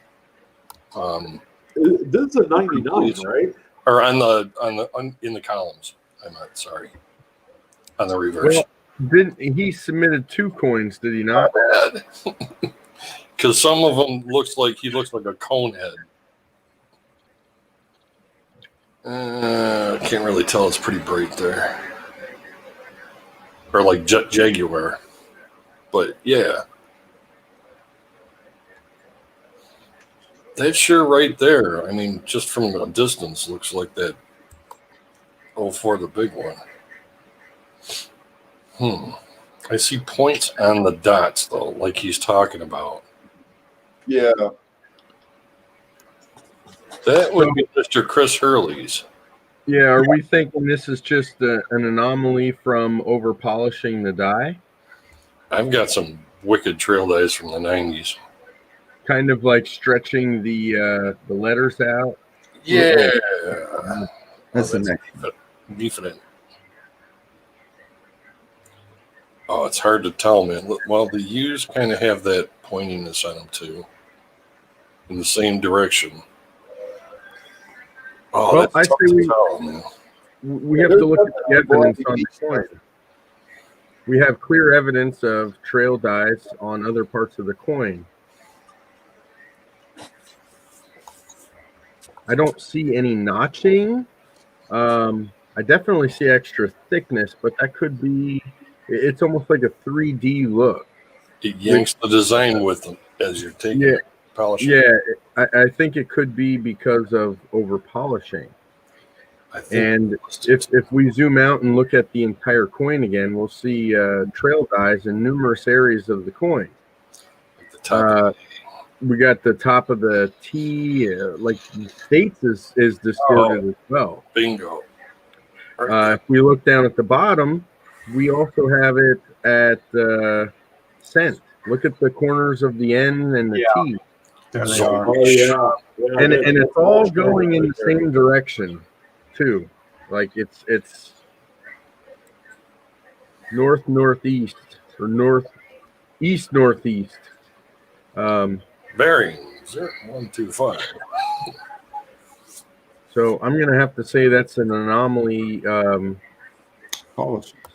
that goes along with the trail die. That is a great example. Actually, if you look at the bottom of the pillars in the memorial as well. Yeah. They kind of curve off to the right a little bit as they go down. Sometimes the tops of them are stretched out too. But Lincoln's head, sometimes I've got a couple examples. I may have to dig it out one of these nights. He looks like a cone head. It's stretched out.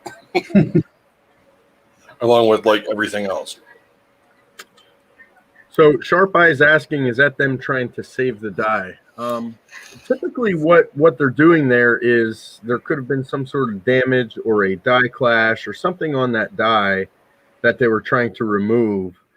And they'll abrade it. They'll use coarse or heavy, abrasion to get rid of the anomaly, and then they may polish it to smooth it out. But if they use a buffer tool, it'll cause these dye trails. They get a little overzealous. Yeah. Yeah. I mean, I'm not a real big fan of dye trails because I understand how it's caused and what it is. And it's, in my opinion, it's a form of damage on the dye. Yeah. But this one here is really cool. There's some things going on that are appealing. That EPU is really neat looking because of that. It's a really cool effect. Yeah, it really almost looks like hub doubling. It does. It really does. It looks like a distorted hub doubling. Mm-hmm. But I'm fairly certain that it's. Oh, now I want to find my. Damn it! I can't remember where they're at. Paula shared a link. I have to check out my list. I'm starting to catalog my collection finally.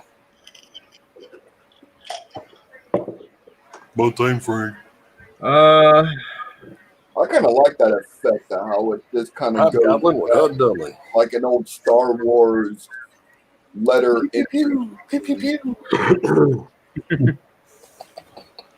Paul, is there a specific one you want us to look at? Because that link just takes us to all of the 90 to 99s.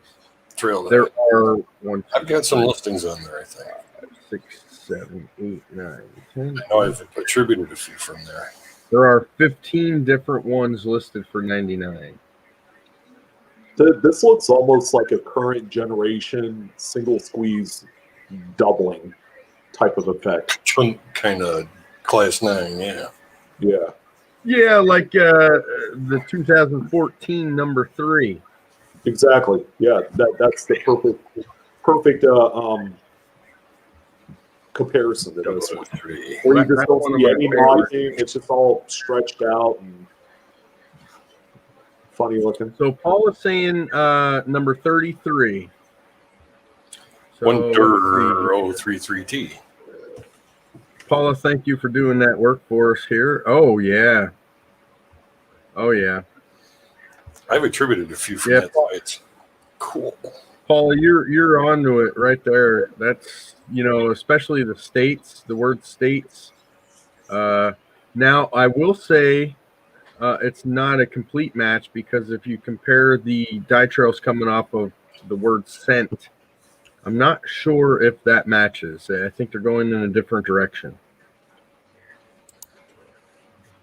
Can we see scent again, Shay? Yes. You the man, baby. You the man. You are looking at the scent. Oh, never mind. Yeah, I wasn't. No, you know what, Paula? Boom. It's like right on. That was a match. 100%, Paula. Yeah. Let me see if I can pull. Looks like it's running really fast. Looks like the Flash.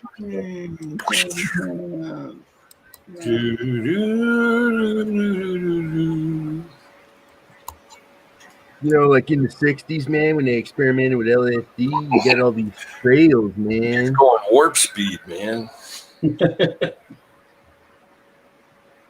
Wow. Yeah, I love this site. Yeah. I found some really cool ones.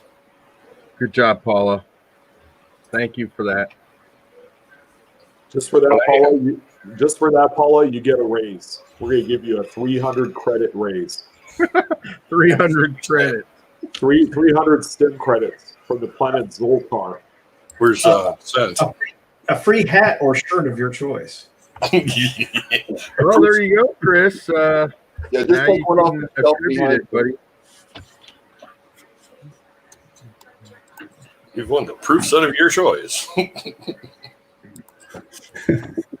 will have a complimentary consultation on a life decision in the future. Yeah, really. I like that.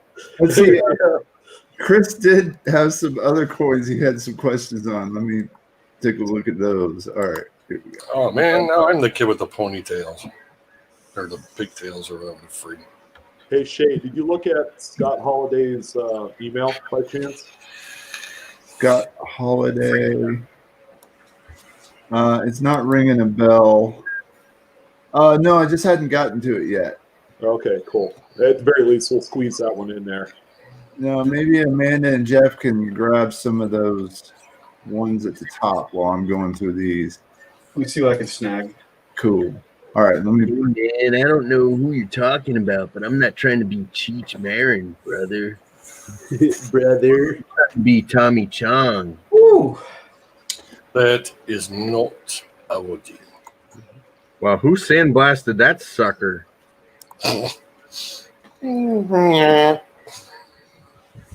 Somebody did not like that coin. That is an angry coin, yes. He hates these coins. I'm going to dig you up, and then I'm going to run you through a rock tumbler, man. Something, man. He's got it, yes. Yeah, you know what's ironic? I was toting through one of the other Facebook groups, and there was some crud on some coin. And someone actually said, yeah, you should put it through a rock tumbler. It'll get rid of it. I'm like, Well, they're not wrong. That was the serious facepalm event right there if I ever saw one. And I think they were being serious about it. That's the irony. Yeah, I don't know why people promote cleaning of coins. I've seen these ones before. They look like they were hit with like glitter spray paint almost. Yeah, you know, I really think that's what this is. This was most likely a metal detecting find, and someone ran it through a media tumbler to clean it off and send it back out into circulation. Fly, be free. It's funny you mentioned that. One of the metal detecting guys on YouTube, he puts his coins through tumblers. Oh yeah, I mean, I'm on a few metal detecting groups as well, and I do metal detect myself. I don't go through all the trouble of cleaning them in a tumbler, but I've seen this done, and a lot of times they'll use like aquarium gravel and Dawn dish soap, and they'll run it through there for an hour or two, and this is what they look like when they come out. Just spritz them with some distilled water. That's all you can Could do. this be maybe on the lines of maybe like an elementary Big mouth. school science project? They do have kind of a cool finish to them. I don't know. But it's just damage. I'm not telling people to do it, Paula. I'm just saying that's what they do. Chris, that was awful. Here's my take on it. You're digging that coin up out of the ground. Guess what? It's beat up already anyway. Let's be honest. I mean, copper doesn't withstand the elements very well under the ground. Now, if you're digging up a silver coin, you know, that's a different story. Silver, gold, that holds up really well underground. Copper, not so much. You're going to get corrosion. You're going to get pitting, and the coin's going to get destroyed. Nickel turns black. It pits. Copper nickel clad doesn't hold up very well. So unless you're finding silver and gold underground, it's already ruined. Yeah, don't put it in your dishwasher if you find them underground either. No. I may have told you guys this story before, but the last place I worked, a lady knew I was in the coins and said, "Hey, I have some really large coins I'd like to give you." I said, "Okay, bring them on in." So she brings them in, and they're large cents, and they were bright pink. And I asked her, I said, "Did you happen to clean these?" She said, "Yeah, they were really dirty, so I just cleaned them up with a Brillo pad."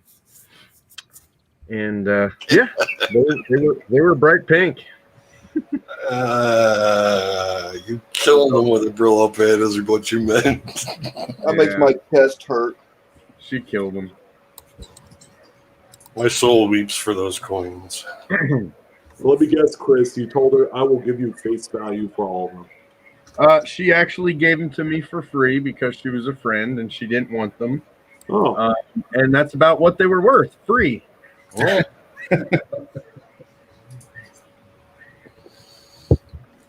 Want an honest answer? Or? I can put this one on the QA damage, Hall of Damage. That's awesome. Oh, yeah, there you go. All right, the next one is from Ethel Benicall. Value Hunter, I am not disagreeing with you. Oh, regarding 2-cent piece variety. They have an 1864 2-cent piece, large motto with the triple punched date. I've included photos from the laptop which I'm using. I am saying it's a variety because it has a couple of names. I'm not walking right now, so I can't go search for that name. I know this coin sold for over 11 grand about 7 years ago at Stacks and Bowers in the Long Beach Expo.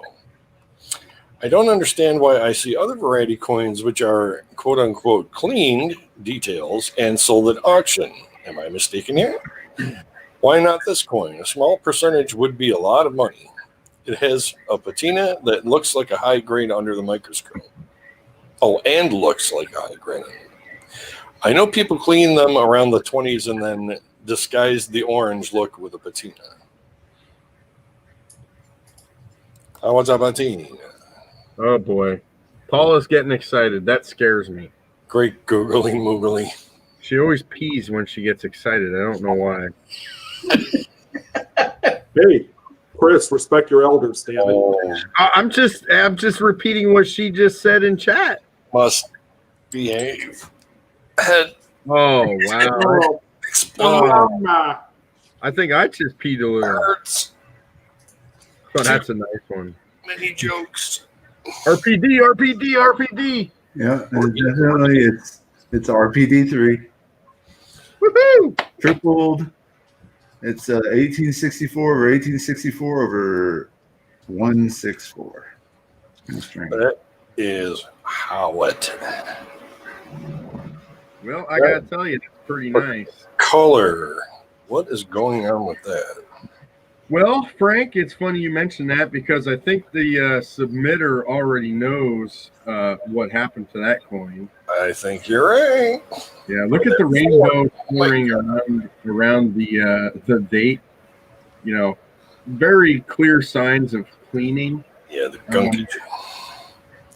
And unfortunately, like the submitter stated, there was a lot of that going on back in the day. True that.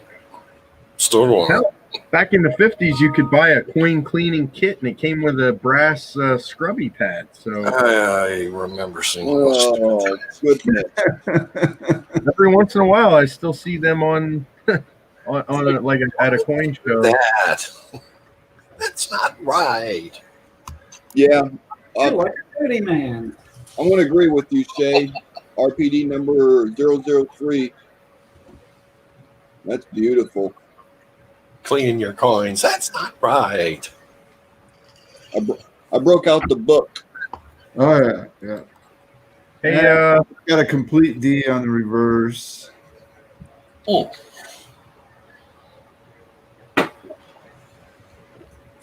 That is just insanely cool, as is, in my opinion. Detail trumps cleaning. That's just myself speaking. yeah, it's really a shame because that's an awesome variety, but it is what it is. It happens. That Ford, the separation between each individual punching is just nuts.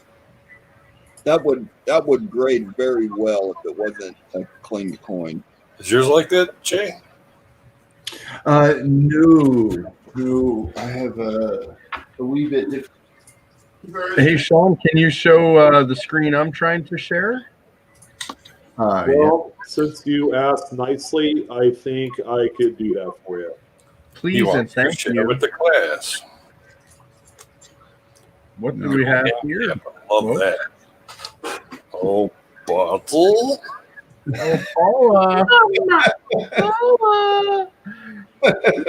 Daddy has. It's like a moth to the flame.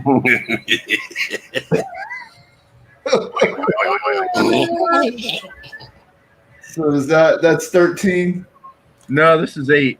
8? RP8. Yeah. Dang it. Good stuff, man. Dang I it. just wanted to show that. I mean, one more real quick. I'll just show this one real quick. This one's not as good, but at any rate. You're an apple? What are you I'm an saying? apple. I like that. Thank you. You're applesauce? I think she meant aardvark. Asparagus? Yeah, aardvark. Yes, that's it. You don't even want to get me started going down this path because. Oh, I know. He has so many crazy deuces. It's not funny. Yeah, I Crazy juices. These are my favorites. This is what. Uh-oh. This copper gives me joy. I've always been like a closet 2-cent When admirer. you said this copper gives me, I didn't think you were going to finish it with joy. Hey, this is a family show. Yes. I will say that I always admire the balls and curves on these coins.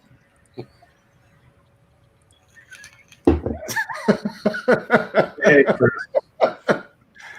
That take the wind right out of you. All right, guys, keep it clean, why don't you? That's what they call them. Uh-huh. Yeah.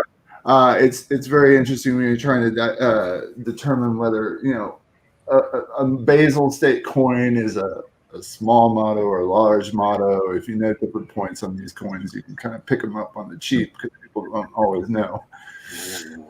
Blues, I think it's time for the glasses, brother. Stuff to be ashamed of. Well,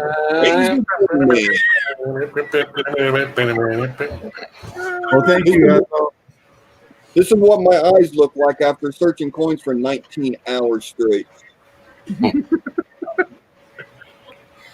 Me like you. You're out. I've got 2 more I can show. I still got a few more. Okay. I've got 2 more loaded up. Awesome. Perfect. Yeah, you can just keep on loading those. All right. Let's see.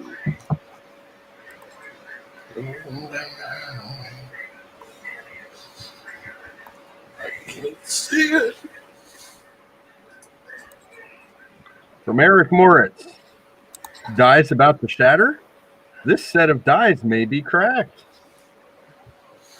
But guess what? I'm cracked too, baby. I used to love that magazine when I was a kid. Getting late and I'm getting tired. Word. I'm not going to repeat what you just said to me. No. Ooh, look at that peach bottom. I mean, Georgia peach. Ain't that a That really is a peach. Hey, Sean, can you make Shay big? Because you asked politely, yes, I can. Please, and thank you. Snicker. Giggity. Frank, don't do that. But you always want to check on the Philadelphia. You want to check that top of that leaf. Oh, yeah. I've still not found one, but it's on my list. Here's a fun fact for you. I've lived in Georgia for 40 years. I've never once seen a peach tree. Hey, I've seen that big darn peach by the side of the road. That's one heck of a spike head, isn't it? True that. We got some die cracks on the reverse as well at the bottom left of the state symbol. SKH. That goes from what's up on the like 8 o'clock there on the rim? Yeah, it looks like a mess. Oh, yeah, it goes through the leaf too. Huh? Yeah. Holy crow! That's pretty cool to see. That is an interesting die crack. Oh, there's some on the right too. Yeah, Could be some terminal state action there. what's really cool is the fact that you got some pretty major die cracks on both sides of the coin. Is that right? Hammer and anvil. Oh, thanks, Imperium. Somebody got a phone call and they just kind of let it run. That was a long phone call. Yeah. Honey, I need you to stop. 150,000 strikes later, and there you go. Oh, do I have to? Yeah, pick up the kids too. Funny looking peach, I gotta tell you. It's got a bit of an odd shape. Oh, kind of like Well, I won't say it. See, kind of like those tokens. Yes. Oh yeah, Where bend the over, sun don't shine. bend over, baby. Only why do you have a leaf where there's? It looked like Paula working in her garden. How many people just put their hand to their face, shaking their head, going, yes. Hey, Paula, I would have no problem if you went to your local HR and told them about the unsafe work environment, if you know what I mean. Your local OSHA. Hey, your local OSHA. You're using a ladder too tall. That will forever be known as the Paula Quarter. And you're right, Amber. After 10 p.m., that's it. I'm done. I can't even think straight. I go to bed at like 11:30 every night. I get up at 4 a.m. And as the week goes on, I get more and more stupid. So Chris turns into a pumpkin. I do. And Paul's writing a harshly worded letter.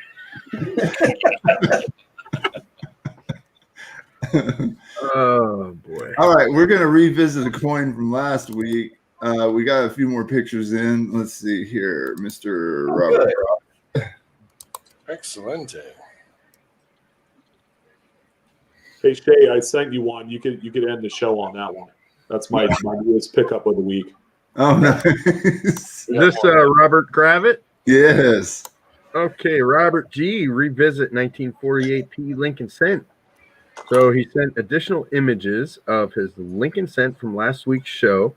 He found this 48P possible doubled eye Lincoln Cent today, but I can't find a match on any of the big three variety sites. Am I hallucinating? Well, even if you are, that doesn't mean you're not seeing a doubled eye. Aha. I do dismember this one.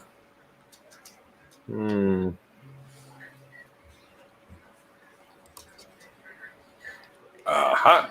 Muy bueno. That's way better. New listing alert. Yeah, and I have a funny feeling that there's a lot of undiscovered doubled eyelids out there on many different years. I really don't. I know I should, but they're like, Very cool. Thank you for sending in the follow-up. Appreciate that, Robert. Send it to Wexler. That would be my second step if you want this checked out even further. Hold on a second. Yeah, that Paula, get out of my head. I was just going to say that about the nose. That looks like it's got a little bit of an extra. Oh yeah, on the end there too. It's got a little schnoz appeal. It's got a bit of the schnoz. Wanda.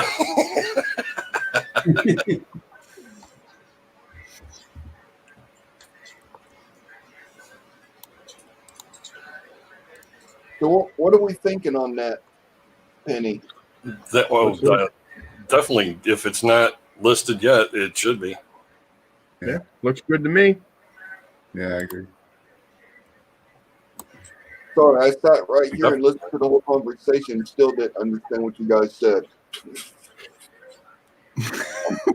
I must be tired too. Wait a minute. Did we get an email from Variety Vista? Oh, Mista. Communicate. Well, thank you, Doctor. From Variety Mista regarding 36D Lincoln. I think this is a double diaverse, but not sure. I think I see an extra eyelid to the northeast, also above the L, and notching on the 9 and 3 and 6, but have had the darndest time finding real DDOs. Thanks for the info, and thank you for watching and submitting. And I see dead people. First of all, you have a wood. Wood. Very Oh, it's even got fine grain too. Oh, These ones, there are some really subtle, like 39, 36s too. Look at that one though. what we got going on there? Very interesting. Now, what was he talking about? The eyelid as well, or something? Yeah, it should be something just to the east of the eye, towards Get to towards the north.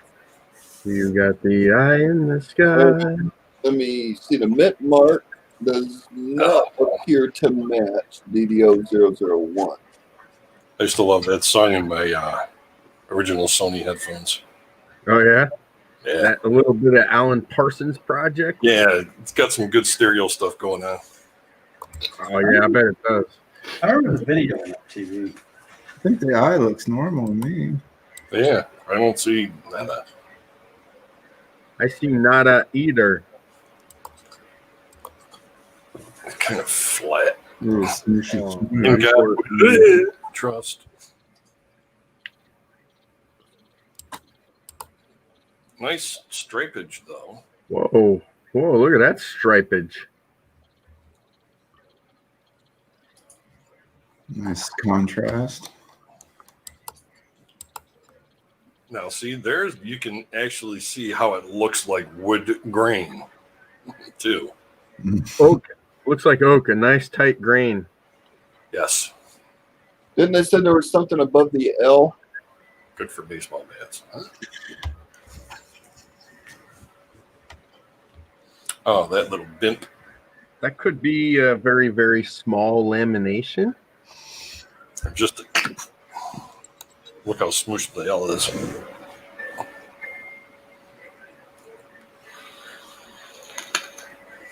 What the hell?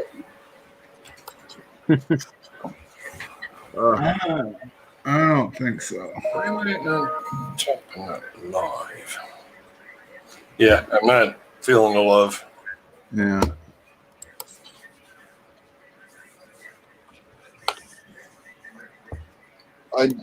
I know it does not match the one on Variety Vista. That date, I don't think so either.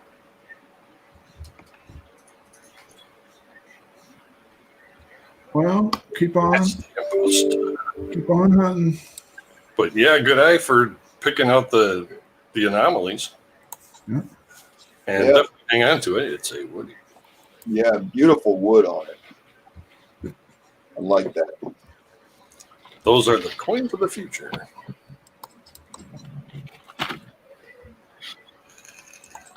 And from Robert G. And this is just a 1949 S with a counter stamp for the Mason fraternity.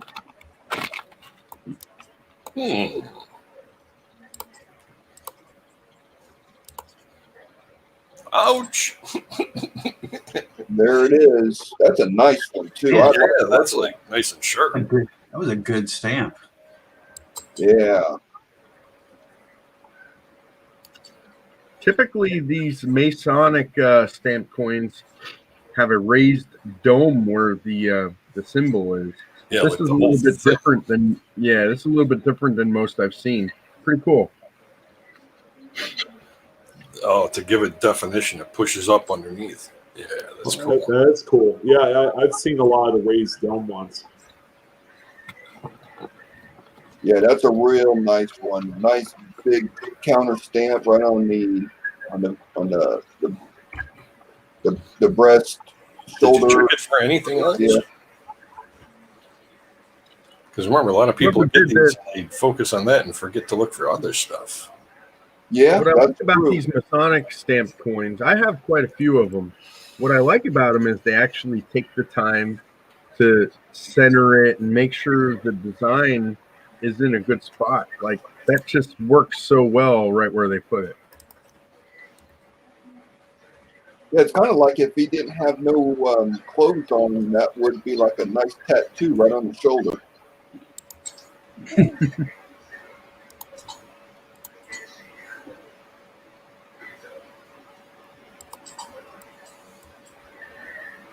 Very interesting. What's the back look like? Or, Good. what's the reverse look like? Indented severely. Yeah. Oh man, that's nice. Yeah, they wanted that symbol to strike up when they punched that thing through. Yeah, that's cool. So it let it strike up instead of going into the metal. Yeah, nice example for a counterstamp.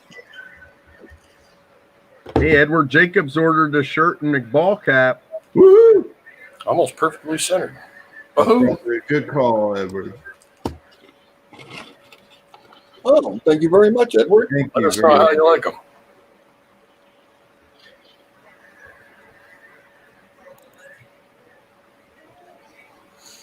Looks like that UFO over Phoenix. It's Robert Gravitz coin. Very cool. Hey Shay, let's go ahead and do Scott Holliday's coin and call it a night before Chris turns into a pile of goo. Yeah. Luckily for you, I'm refueling with some Friday's potato skins. There you go. You're always eating, Chris. Jeff, did you load his? I did load him. Give me just one. Yeah, I've got him. Okay. Let me switch over here.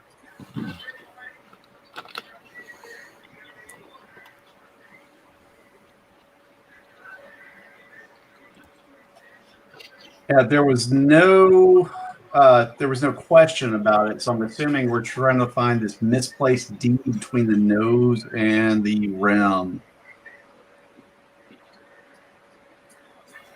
Bet I know what it is. Ryan. That's about as good as I can get the picture to render right there between the nose and the rim. Which would be in that general. Oh, I kind of see a shadow, something that looks like a knit mark, I guess. Like a horizontal? Or... No, vertical, oriented more or less properly. I'm looking at below the nose. Right there to the left of the mouse. Yeah, I was looking at that first. Now, where your mouse pointer was, but to the left. In that really bright area. Sent a close-up. Yeah, right there. Exactly. Right here. Yeah, let me... I don't know if that's what he's done. Maybe. Looks like it. All right, there's the back. You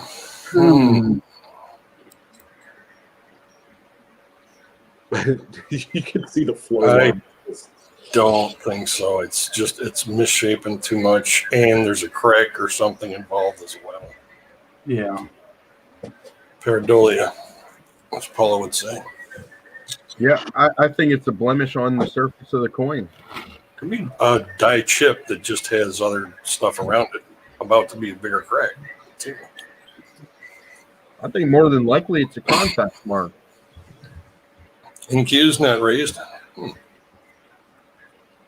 Is he in chat? Is that Encased or?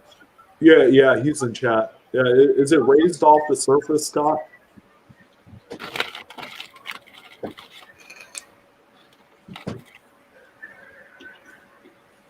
Well, a lot of times people will feel something raised, and it's actually the furrow that they're feeling.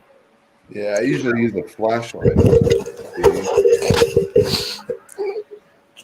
Yeah, this is one of those where you want to definitely shine light at different directions. You can catch different things like that. There's a lot of light clash marks I've found before, just shining a light in a different direction.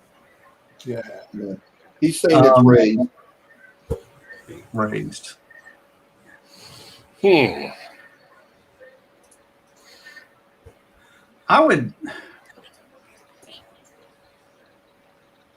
I would welcome getting maybe slightly better pictures, and maybe we could do a follow-up. Yeah, maybe take a picture with the flashlight shining on that. So you want to lay the flashlight almost horizontal, maybe a little raised, and let the light flow across the coin, the area. Yeah. And then it will highlight the areas, and it'll show, if it's on the outer edge, then it's raised, of course. If it's on the inner side, then it's incused, likely damaged. But yeah, if you want to send a follow-up, that'd be great. I would say definitely as far as resolution and magnification, somewhere in between this photo and that photo with a different lighting, we might be able to get just a little bit better for that. Yeah.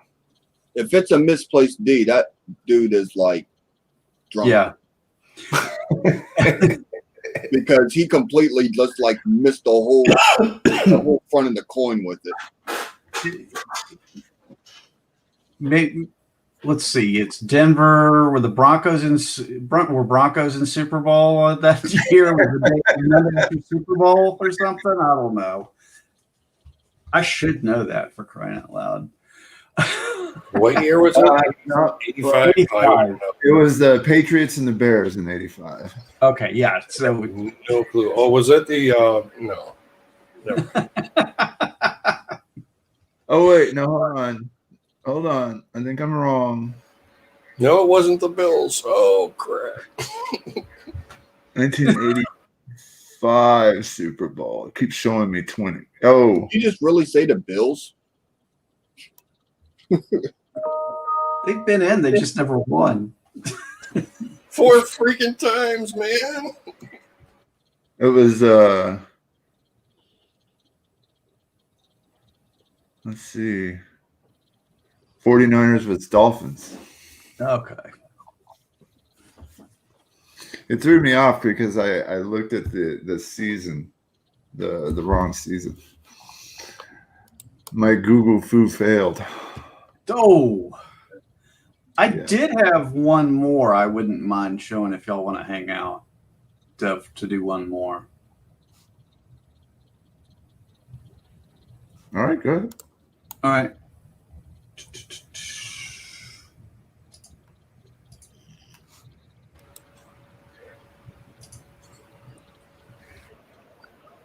Amber, I did not. My kid has decided this is a great time to be needed. Yeah, your cat has impeccable timing. Always. All right, from Variety Mista.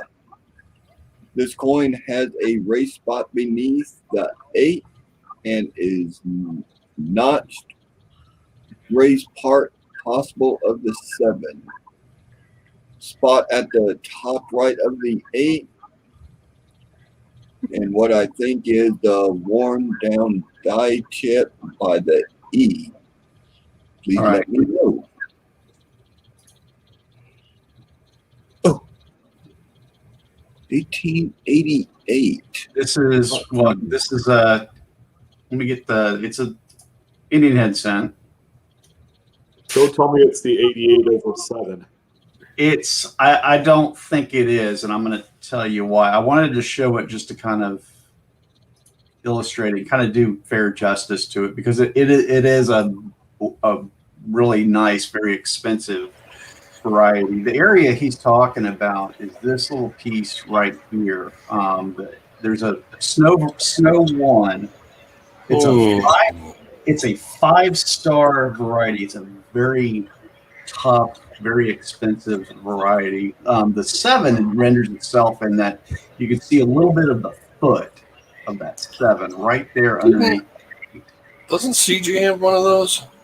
Or was looking at one? I seem to remember seeing. Yeah. Maybe commenting on another one like this. It's. I could see why one would think that that's, and y'all feel free to jump in anytime. I could see why somebody would think that looks like that. It's just there's not enough of it sticking out. Now, there's other diagnostics to look at this variety here. I was kind of liking the underneath of what's under the 1. The bottom of the one had something going on there. Right here. Yeah. See if I can get in. I don't think we've got a focus picture on the one. Now that's, I mean, it looks like it's got a little bit of the bump. Misplaced. There's a big diagnostic that this coin is missing. We'll see that in just a moment here.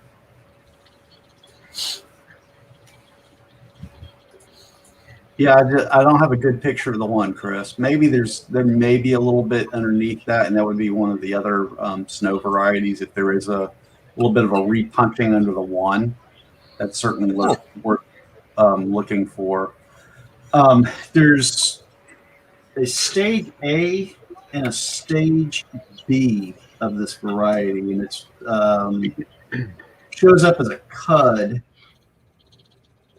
above TED and United. Stage A does not have it. Stage B does, and I don't see it here. So you would think this would be a stage A. Here's a photo of a real 88/7.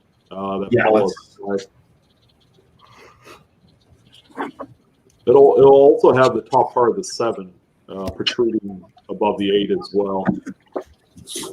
Yeah.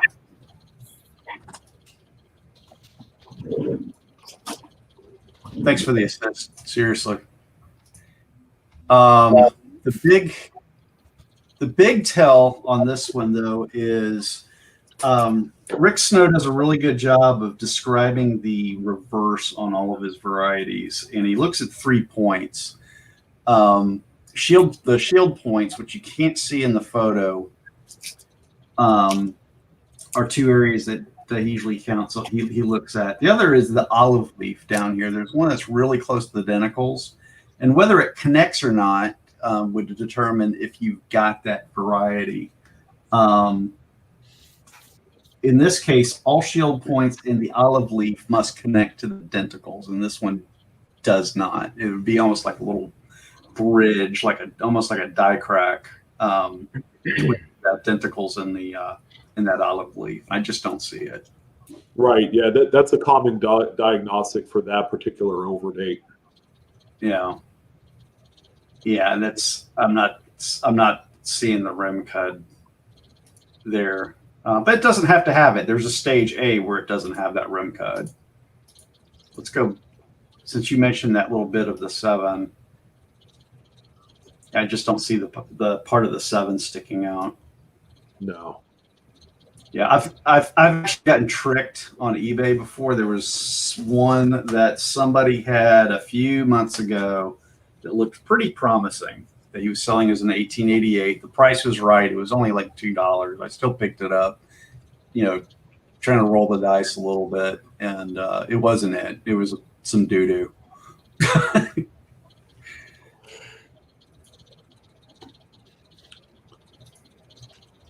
So that's all I got. Does anybody have any other opinions on that one? No, not for me. But this is a very widely cherry picked variety right here. Yeah, and like you had mentioned, Jeff, a very equitable one at that too. It's worth a lot of money. Yeah, it's a payday if you find it.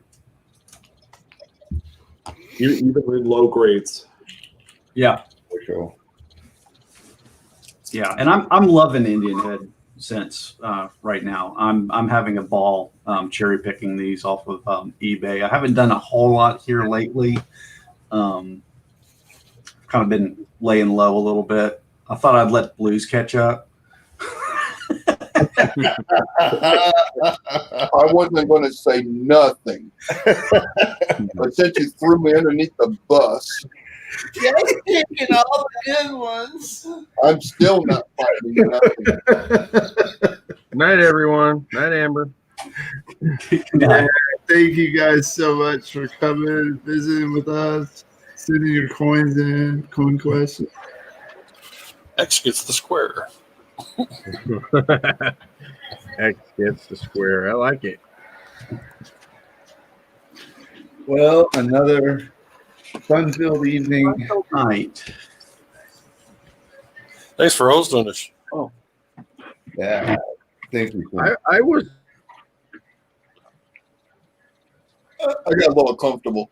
There's the frozen face. I think he was about to say something too. And I was eating chocolate.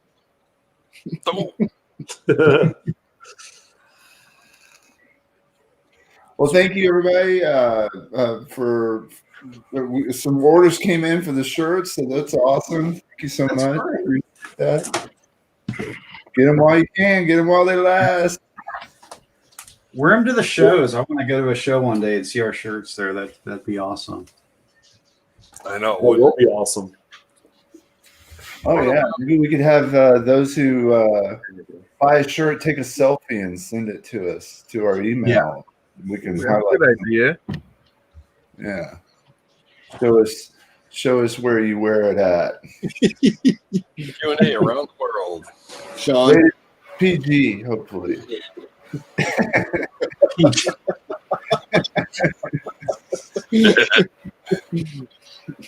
Hey, you send us a photo wearing a shirt, we will send you a complimentary shirt as a result. we will send you back that same photo for free.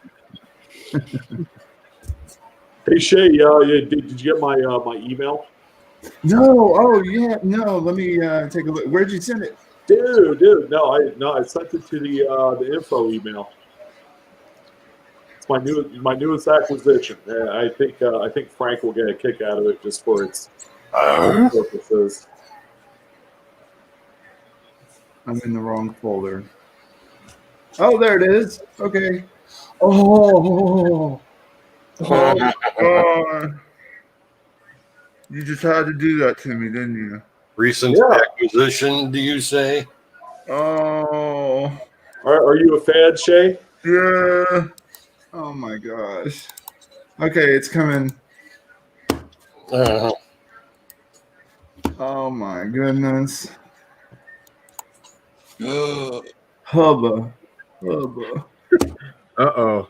Shay's juices are flowing. Mm-hmm. Oh boy. This is like waiting for her to undress here. Adriana, look out. All right, that's a nice one. I'm kind of jealous now. Oh, that's where I put it. I'm trying to figure out where in the world I downloaded it to. Where did they send it to? I just want to hug it and squeeze it and call it George. You're gonna kill me. Okay. Lord, technical difficulty. Yeah. It's a deuce too. Show us the coin. Show us the Oh, coin. come on, man. Well, that's pretty. Look Oh, that's real pretty. at the detail. Look at the wood, Frank. Fresh as harvest day. Yeah, where's that music that what's his name?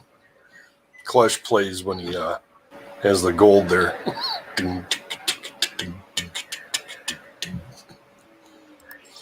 Oh, that's some 70s. Yeah, exactly. Wow. That's a hot. Yeah, Paula, don't look. Okay, Sean, you're fired. Brown chicken, brown cow. Paula wants to chicken, buy every brown single cow. coin on the planet. She is a true coinaholic this week, or actually the last 2 months.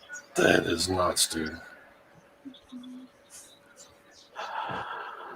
And obviously in a slab with the four corners being white like that. MS Oh yeah, Brown. Good Lord.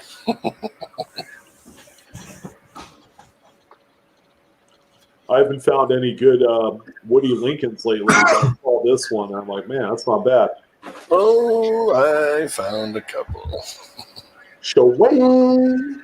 That's right, I Sherry think the Ward. professor would have loved this one too. Mm-hmm. Oh man, look at that knot. You're sleeping with it, right? Says Wanda. Yeah. You know you're sleeping with it. Relax, it's my mom. Wow, that's hot, dude. Thanks, man.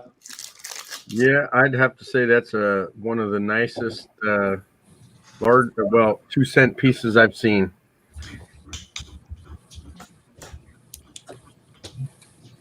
Look at how Right. sharp the lines are in the shield. That's. I'm actually surprised it only got a 63. Right? It is a fraction of what a full red would be. That probably doesn't look as good. I appeal to me as everything. So I would be fine with a brown or a red brown. The coin just has to look hard. What exactly made it a 63? I mean, I'm not seeing any wear on the high points at all. Man, I have no idea, to be honest with you. Is that a little scratch below the U and N of United? Oh, I see what you're talking about there, Blues. Yeah. It might be, yeah. And maybe a little scratch on the 1 o'clock position of the 2. Maybe. Oh, we have a little mark out in the field. Or Yeah. Yeah. But Yeah, still, those 2 areas around it. I mean, we had to work hard to find that. Yeah. Yeah, it's not distracting.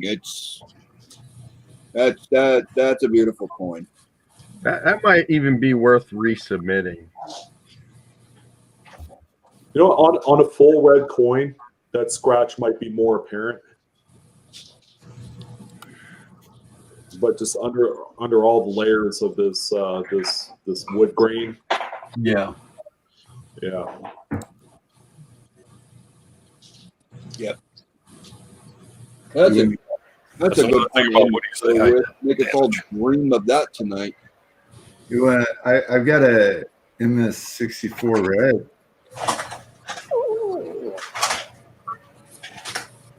Is it a small motto? Please tell me it is. No, I wish. Motto. But I picked this one up a few weeks ago. It was, Well, that's pretty too. That is pretty. That one looks thick at the bottom. Well, Yeah, it looks like an RPD.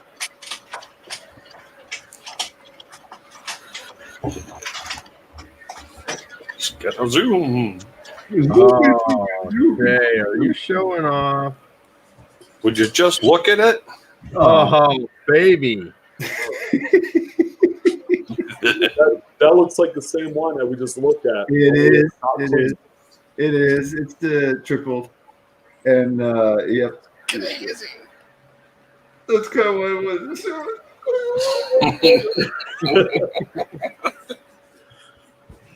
Yeah, that's pretty sweet too, Shay. Oh man.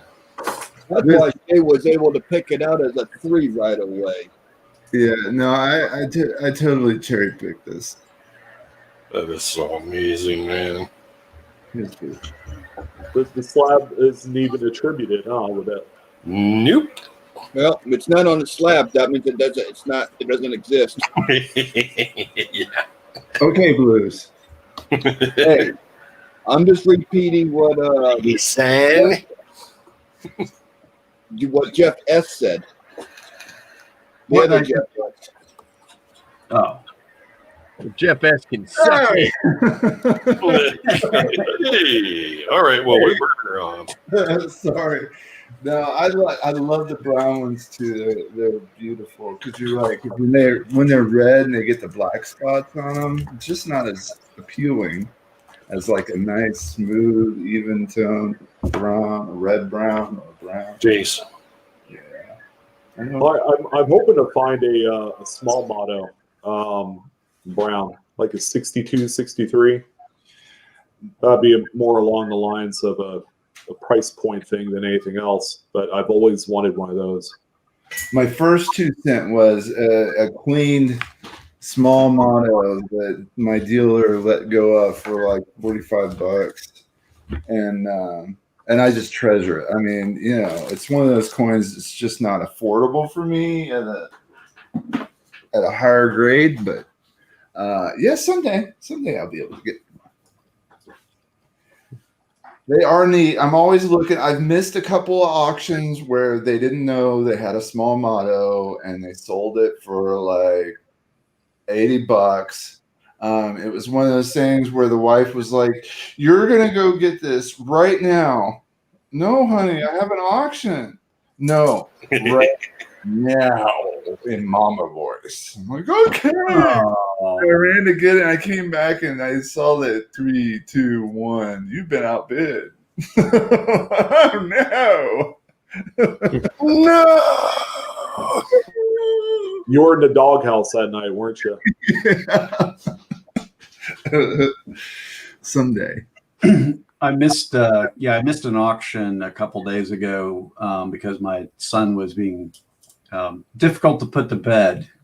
And I'm like, will you just listen to the freaking story? Can we go to bed, please, so I can get to this auction? I missed it by 30 seconds. It was okay. Well, guys, I'm going to bed. Speaking of bed. Well, maybe we ought to end the broadcast, huh? Everybody's all looking at us like, what's wrong with these people? You guys thought we were done. I thought you're done. I don't want to talk about coins no more. I want to get on eBay and search for some. Yeah, right. Yeah. Do it. Well, I want to thank everybody for joining in tonight. It was a great turnout. We had a lot of fun, a lot of great coins. A lot of great coins. So, any closing remarks from the panel? Good night, everybody, and thank you. Good night. Chris is ready to Thank you. See ya. May each and every one of you find the prizes that are waiting for you to be found. Absolutely. I found some this week. Yep. Be excellent to each other. Be excellent. Party on, dudes. Party on, dude. Hey, Eric, Wanda blew you a few kisses there. It's a party-sized panel tonight. All right. Good night, everyone. Send us more emails, and it will be ready to go next Monday. All right. All right. We'll catch you guys later. Thank you, everyone. Thank you, Sean. Good Mantis, night. Chris, Jeff, Dragon, Amanda, Paula, everyone in chat. I'm just going to blast you guys. away. Good night, y'all.